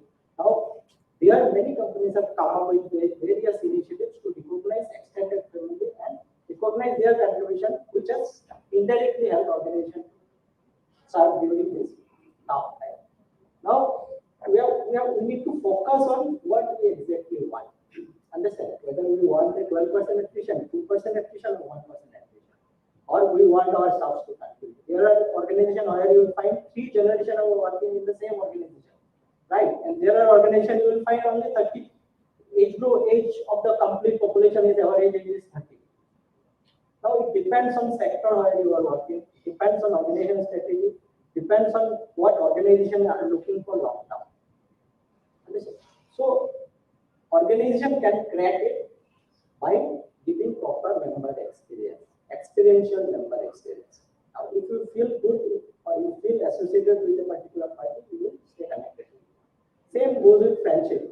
So in your life, how many people you remember? Hardly 2, 3, 4 people. Why? Because they connect you. So same in organization. So you can have an experience where you have a bad experience. You will not never try to mention in your CV also that I worked with that organization. Right? Now our organization create an experience in the mind of the candidate. That depends on whether a person stays with 3 months, 3 years, or whole life. Now it is all about the HR professionals who are working in those organizations, how they can create an environment. That will create a difference in our organization. Sure, thank you so much. I mean, I'll just pick up a quick point, right, from what Nikhil has said about the social life aspect and the 3 R's that you have put, right, respect, recognize, and reward. I'll just add one more R into that, which is, which goes well in the social life, is to graduate, right? How do you provide a platform to graduate for the new age generation that is coming to join us? I'll share a short story, quick one. I mean, being from Air Asia, I think most of us would be kind of imagining, right? So I work for the airline and probably from the airline background, but just to break the myth. So right now I'm associated with Air Asia e-commerce, and it's a $1 billion company. Just to let you know, I don't work for the airline also because some of you asked me.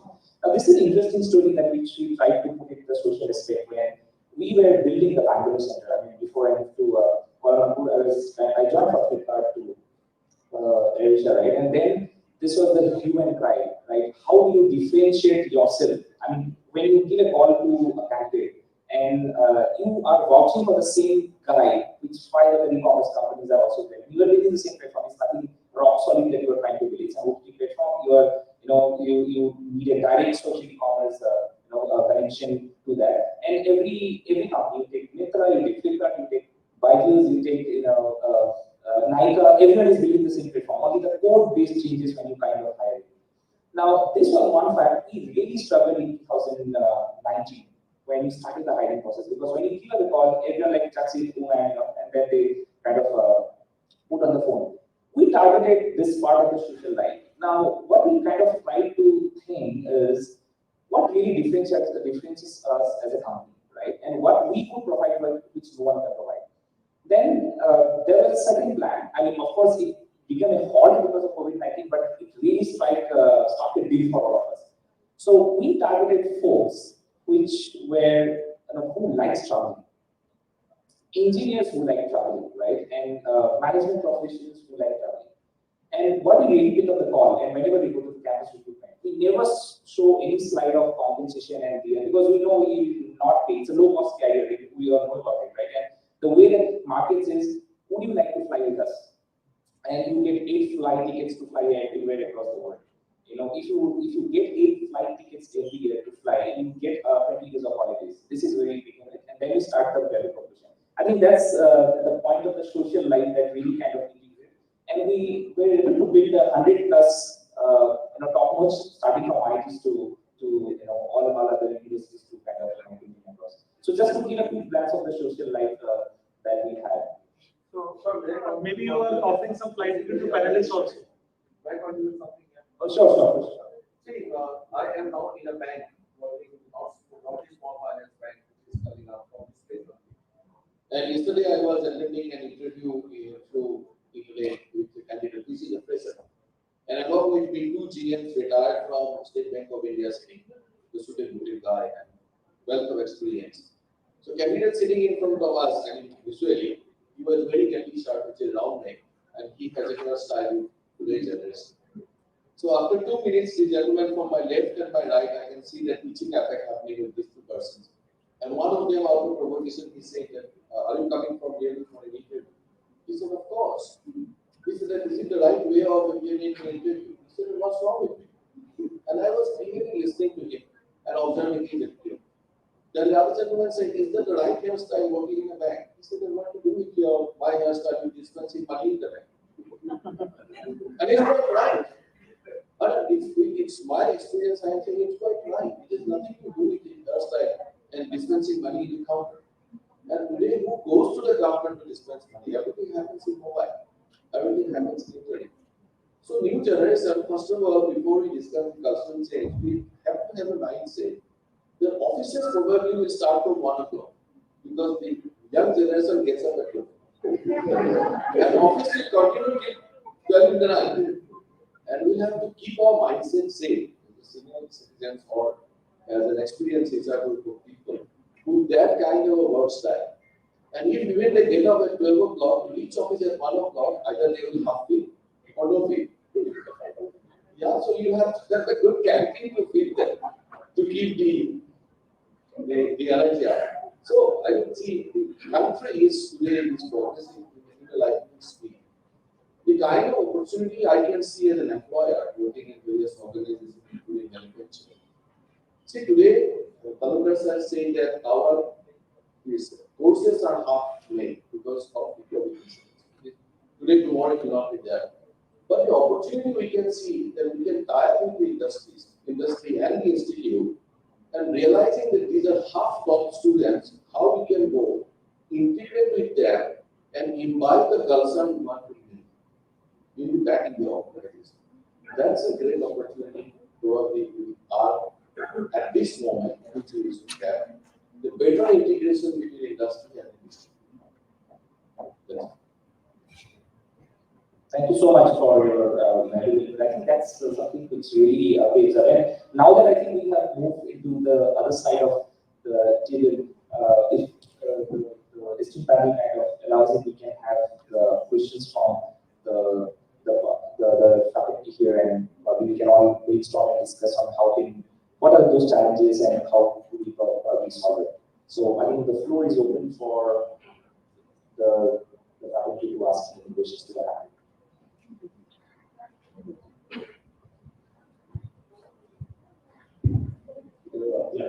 So I've been working on both the sides of the table, from the employee point of view, and I realized that today's generation are also looking for transparency and vision. Like if I talk to my juniors, they are like, sir, next 10 years I have to go to a company who is having a vision of creating this kind of a unicorn or this kind of unicorn. But then again, these things are not taught to me when I'm in college, and that is the reason I'm mostly attending the networking events rather than going to college. I think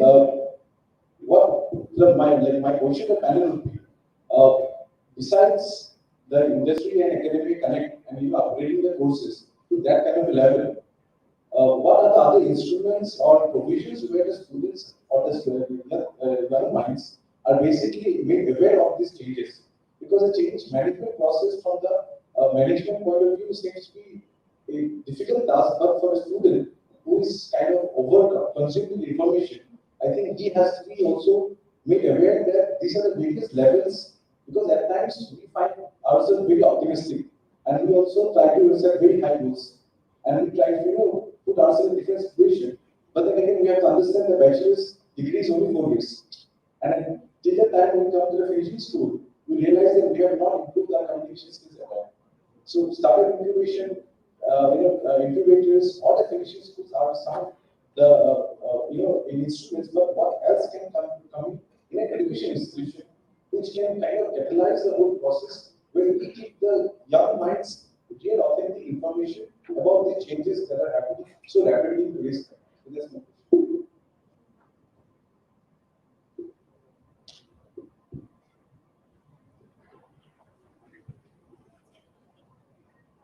See, first of all, we have to understand that where the population is growing. 65% of Indian population is young people. and it is growing every year.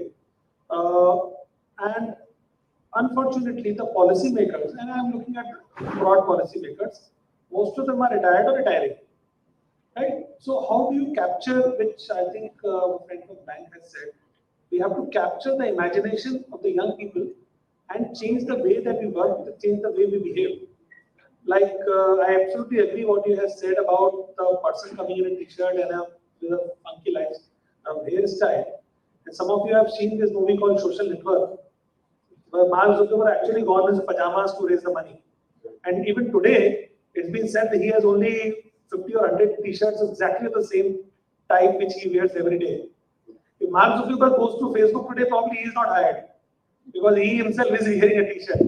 Or if Steve Jobs goes on his torn up Nike shoes, if would have alive, he would not been hired. So how do you change the perception? And how do you identify? See, again, in earlier time, from the HR perspective, one of the ways of identifying a person was a persona. How do you sit? How do you behave? How do you enter?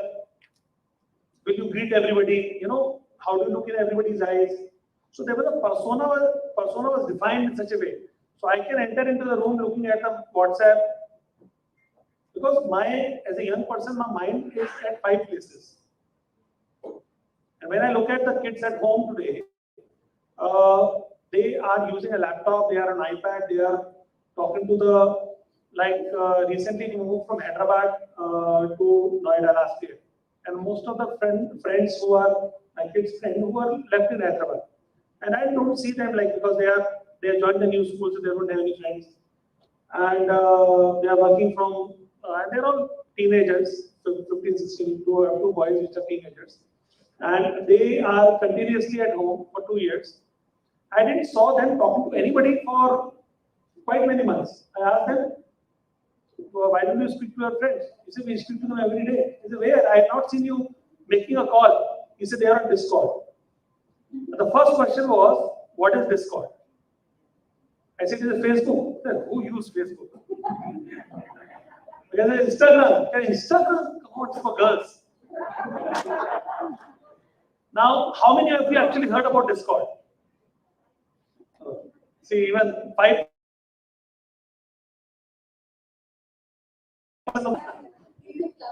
Yeah. So that is the population we have to worry about, the class 5, class 8, class 10, because they will become the real customers. I can tell you about the Facebook. The Facebook has real challenge today because the people who are on Facebook are all middle-aged and upper-aged people.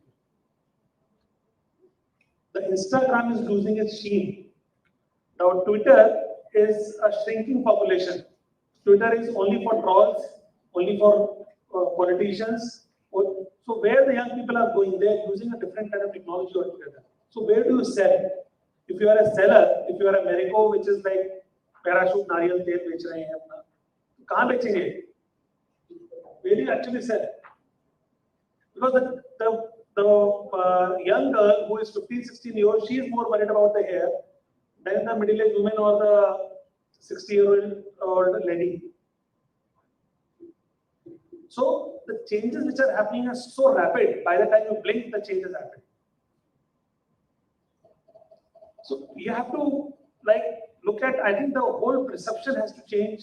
So that's the reason the new age companies are coming up. The new age companies are taking over and becoming bigger than the old age companies. I spoke about Nike. I spoke about Zomato earlier. And they may not be there for 10 years' time. They may not be available. They will not they will completely wipe off. So the question is that how do you adopt these young fertility into the fold and accept what is going on is correct, what is going on is right.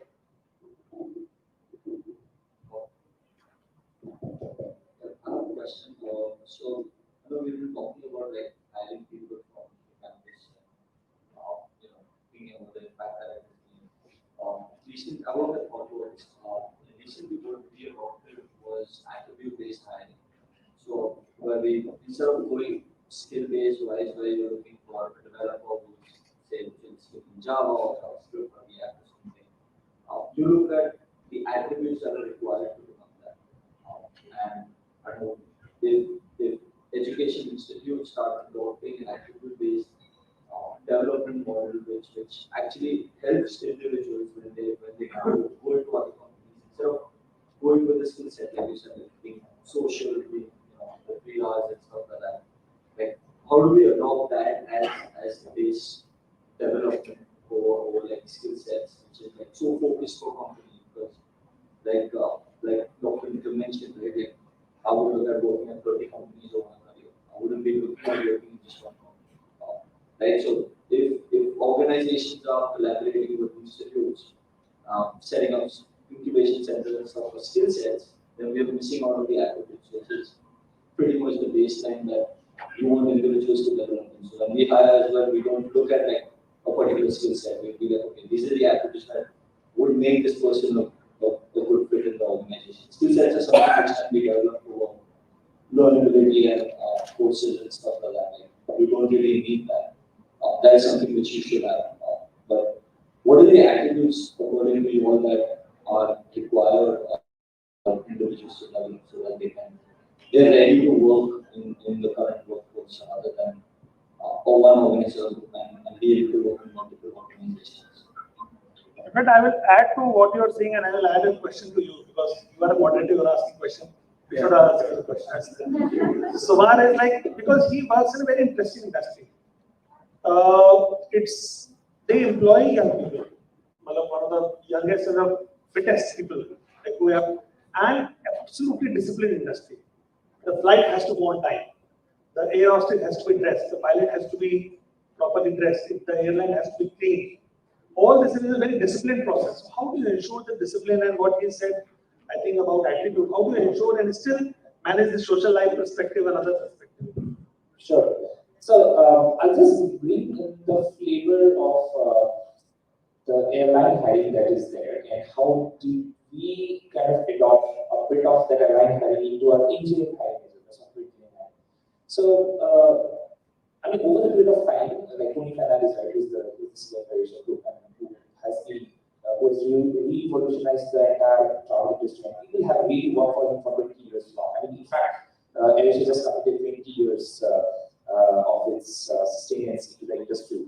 And this is one of the airline which is a profit-making company, just to kind of put it out. Now, talking about the talent part, how it has scaled.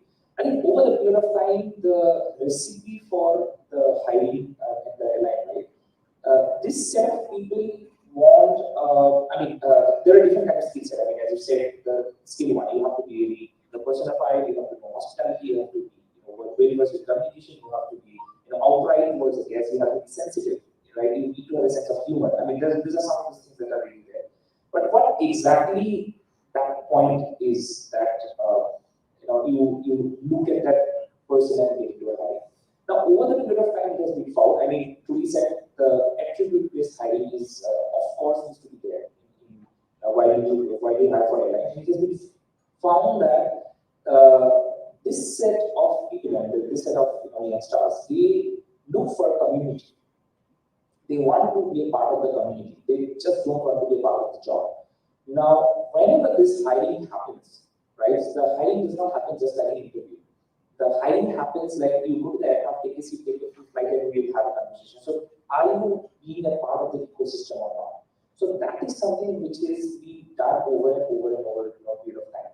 And if, in an everyday job, when they come to each other, the job is the last thing on earth that is spoken about. The job anyways folks will do. How do you create a sense of belongingness and make them part of the community? Now, in Asia, I'm not sure if some of you follow the page. There, 80 to 90% of the time, every post is on community.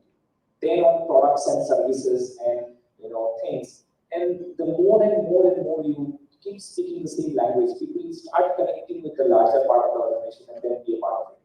Now, when you go to the campus, as you say, right, for example, we went to RV, we went to Harvard, we are trying to get into IT control, but as of now, not getting into zero. But because to enter the placement segment, of course, with I'm speaking with Ishita for quite some time as well, right? How do we get into this slot and then open up opportunities for the talent to come in? But the core thing that we're really looking out for people to form up a community. Now we have a community of engineers who like to travel. Now there's a travel group. I mean, this is December, the holidays are about to begin. Suddenly there's a group that is formed, and people all start making travel plans. They say, I'm taking a flight from here to there. Will you come with me? So that's a different conversation which keep on happening.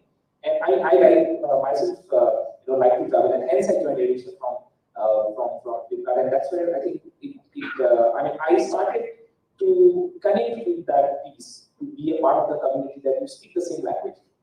And this is apart from the work. We have colleagues in HR, we have colleagues in management, and the HR is part of our different groups as well.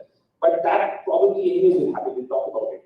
But can I strike a chord with with you or with one of my colleagues in some common goal?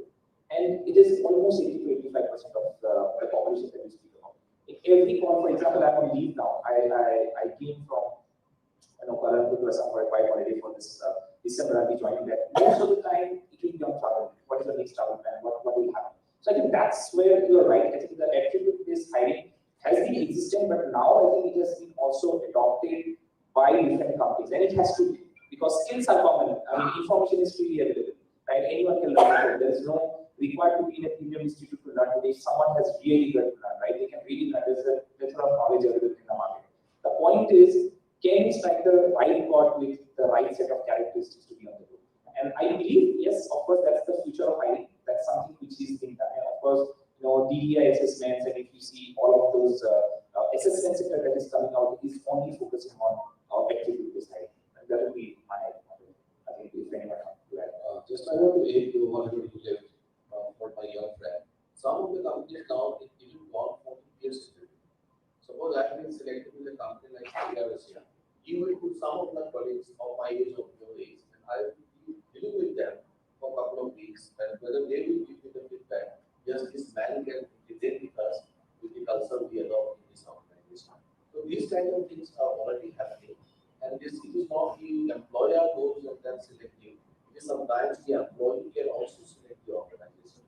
That is also there, because young talents of India is much more experienced than whatever experience we have. Sometimes somebody say that 25 years of experience. I think 1 year experience is multiplied by 25 times. But you guys have a lot of experience with the company in lightning speed. So therefore, our competency has to match with your competency. Skill at the same can be acquired. It's only the mindset. So what you said is the attribute of travel. Let's be in that team that you have. So like how you have multiple attribute teams generally. So travel is one. Yeah. As an organization, you feel like, okay, if you don't like travel, like I really don't want it. Does not make sense. Exactly. So you can divide it into two parts. One is your hard skill, second is soft skill, or I can tell it human skill. Now hard skills may become obsolete after a period of time. Understand? So every 2 years, 3 years, skills are getting obsolete. New skill, new competence are coming. Right? Now, this new generation have to focus on those soft skills, those attributes which connect. An organization recruits because based on cultural treatment. Now, every organization has their value system. Now, based on that value system, if a person matches, then organization recruits them. Now, hard skills can be imbibed in that person over a period of time. So we need to focus on how we can make those people tuned in cultural fitness based on organization. Even if you see, there are thousands of cities, right, in different platforms, but only few cities got noticed. Why? Because that doesn't fit with the cultural requirement of that organization. Yeah, can I ask the question? Yeah, the same. Okay, just wanted to distill a lot of points being spoken. I just wanted to distill a few points. I mean, at the heart of human resources, basically the people, and Dr. Nikhil spoke about the human connect, which ultimately matters, and Bhupali Ma'am also spoke about the human connection.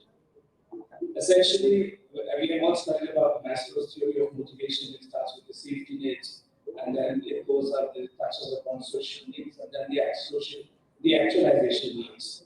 So basically, the efforts are towards not just roti, kapra, and makan, as you rightly stated, then we added internet, but then recognition and reward and all those things comes into the picture.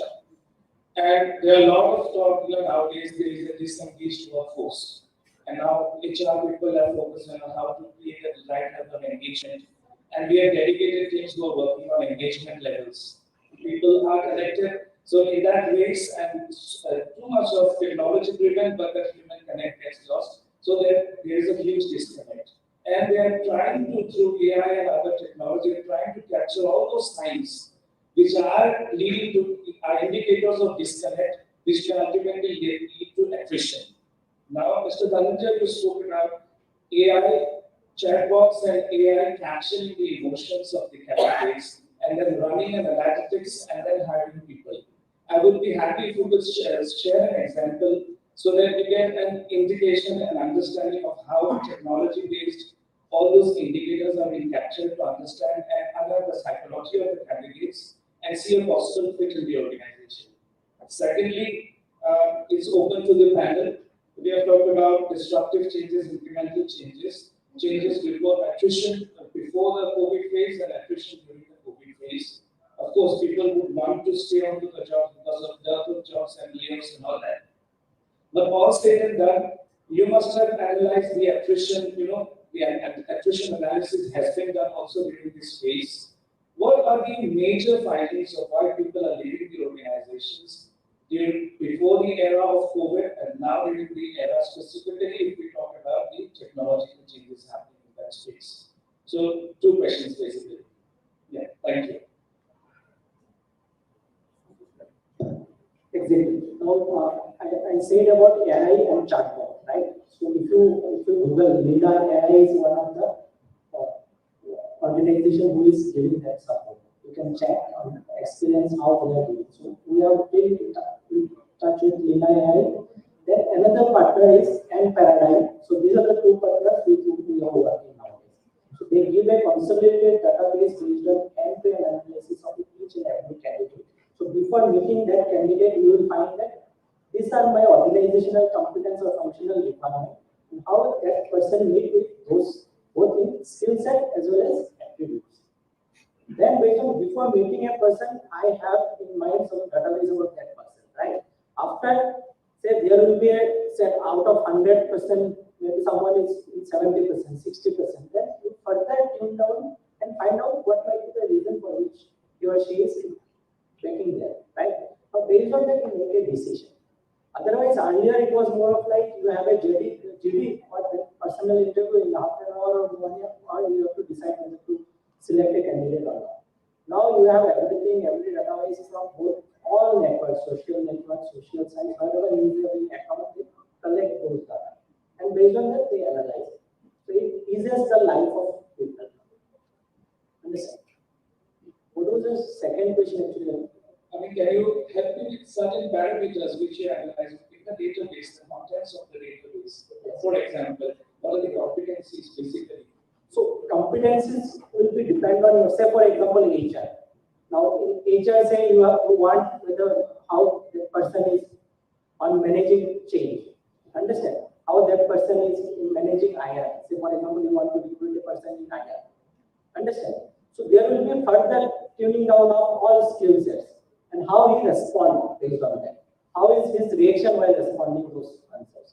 That will be captured based on emotion, whether he is confused, whether he was confident while answering those questions. So there will be a set of hundreds of questions. And based on that, there will be a psychometric analysis. Apart from that, you have active-based analysis. Just to add to what Sir mentioned, and I would just cite one or two examples. The candidate is there at the comfort of his house. He's ready. He's doing the interview over a laptop or a tab or a mobile phone, which has to have a front camera. There should be proper lighting. If there is not proper lighting, front camera will not capture the face of the candidate. Now the light is there. So the first question pops up. Say, tell me something about yourself.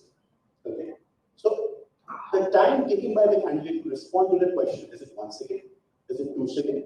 Or while answering that question, the number of times the candidate is fumbling, which are called conversational fillers, is using. So these are some very minute details which we as people may miss out, but the AI or the systems or the processes in place, they don't miss out. They give us the data. This also indirectly tells us the kind of communication strength the candidate has, or where are the key areas where he or she has to work.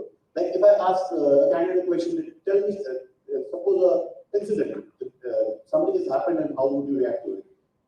In a general way, if our mind is processing any information, our eyes will roll back and will try to think it. This is a general human tendency. So these are the minor things which these AI in the chatbots or any other technology, you name it, facial recognition also captures, and they provide us the data. And then on the basis, obviously, there's not just one part of it, there are many parts of it, body language, the way the hand signs are made, shoulder gestures, so a lot of stuff are there. And then the complete report is delivered, stating that, okay, these are the goods, these are not the goods. I don't like to see, and don't like to say bad, because there's nothing bad. The goods and the not so goods. So based on that, it is mainly if I would agree. And I just want to share our experience. We started using this different apps last 3-4 years. So what happens once we do the test or the interviews, at the end of the day, we get a validation score against all the criteria which are defined from before. And based on that validation score, it is up to us what is our limit and how much we can accept of that validation score. So everything about the movement of the person, like writing this and talking to us, or everything is captured. So it's the validation score which is. And the second question was basically about analyzing the attrition. What are the reasons, major reasons why people are leaving the organizations in the before COVID and now, and due to the destructive changes happening? Because as you all people, HR people, we also are agreeing to very different kind of things happening around. Like Judisha also spoke about how a funky guy comes up and he gives his own rationalization. That's okay, fine. So people have their own choices and liberty to, as far as their thought process is concerned. Like I keep following a lot of things on LinkedIn as well. So there was this guy, when HR people used to frown at people, there was gap in between working in different organizations. Now there is a lot of talk and discussion that it's nothing wrong to have a gap in the in between working two different organizations, as long and there can be justified reasons for that. So that can be a human bias. Technically, frequently changing jobs. Sometimes it can be rational enough to change a job and not to experience burnout in an organization. So these kind of mindsets are changing. So that's why, given this kind of a context, and we have talked about the changing mindset of the Generation Z. So that's why, at this background, what are the major things you feel? HR people, they are facing challenges as far as holding on to people are concerned in a space of and backdrop of technological changes, disruptive changes. The major findings of attrition, basically, if you analyze the reports in the last 1 year, 6 months, whatever.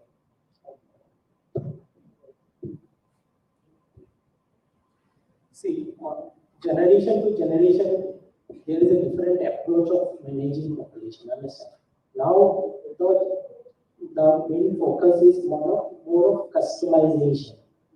How you can give customized feel to each and every people. Your reward system, recognition system cannot be same for all sets of people. So every shoes cannot be fit in all person. Understand? So you have to customize it. Now, major reason of attrition in most of the companies is on mainly in terms of flexibility and what organization is extending in terms of health, welfare to the members. Now, last 1-2 years was more of like COVID. Till now we are fighting, right? Now, in those phases, how organizations stood up with the members or employees. That has decided whether attrition of an organization has increased or decreased. Now, in few organizations, you will find attrition has decreased suddenly. From 36%, it has reached 5%. And for few organizations, it has from say 8% went to 25%. Understand? The major reason is there is a gap between your expectation and your realization what organization is giving, what experience organization is giving, and how they are customizing your experience. So if there is a differential, people will leave. And since opportunity also in terms of people have different form of aspirations, right? Now generation people want to become entrepreneur. They want to venture into new businesses, right? So many of people are venturing new opportunities. So one is looking for opportunities in terms of going to their own ventures.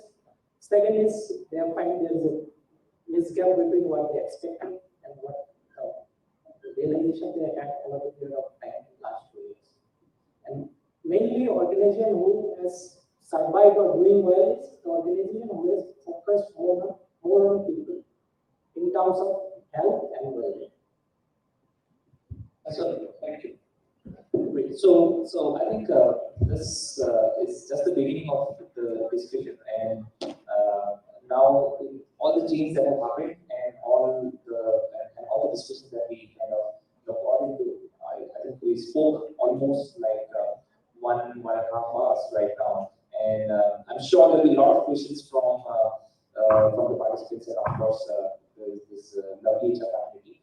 And with the interest of time, because it's just a that job that you have to be on to work out, and of course, being on the interest of time. Just quickly summarize of what we have discussed, right? And just before that, I hand it over to the organizing team for taking it further and taking us to the next stage. So we started off with the way of what are the different things, what are the different modes, and how the changes have happened over the last 2 years. We spoke about the evolution of Roti Kapra and Makan to internet and campus hiring, right? It has really translated into. We spoke about attraction, we spoke about motivation, we spoke about engagement. Of course, these are huge topics, but the best possible discussion that would have happened, I think, starting from AI to the AI hiring, then to online internships, then to the skill gap of the new app, which I'm still learning the name. I have to take the note. So that's something which is the engagement mode has really gone up to that sphere. We spoke about the importance of social skill or the attribute piece of the attribute hiring, which came as an important point.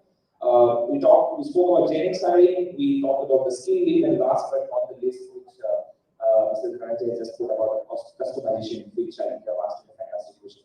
So this is just the beginning of the learning mode. We'll speak about it more. We can definitely connect, and I'm sure this ST panel will have a lot of important insights. And of course, learning is not one way, learning is both from the other way around. Let's connect it over lunch, and I think we'll have a great time. So once again, thank you for being giving the opportunity for being the moderator, which I was asked for me yesterday, but it was really fun, and I really enjoyed doing that. And thank you so much for participating and answering to my questions and being humble and being patient with me as I was asking you. Thank you so much. Thank you so much, Sommer. And I must appreciate the way you have moderated the entire session. It was, I believe everyone can give a very huge round of applause for the panelists over here. And I am a teacher, basically. I teach in Assam Downtown University. So as an institution of learning, we basically are supposed to teach, but we believe like being teachers, it makes you more to learn than your students. So if a teacher does not learn enough, then they will never be able to teach their students enough. So from this lecture, at least I can say for myself that I have had my brains open to a lot of new things, and I believe the August audiences also must have had a lot of things to think about in a different perspective. So with this, we come to the end of this panel discussion. I am deeply thankful, or on behalf of Assam Downtown University, I'd like to express my gratitude to all the panelists who have taken this pain to be here with us and has enlightened all of us, not only the university fraternity, but the HR fraternity of the entire region. And hopefully this will make a huge difference in the days to come. Thank you very much, dear panelists. And with this, we will break for lunch now. We will come back for the next session at 1:30. I'd like to request all of you to kindly join us for lunch. And we have one more interesting session after lunch. Thank you very much.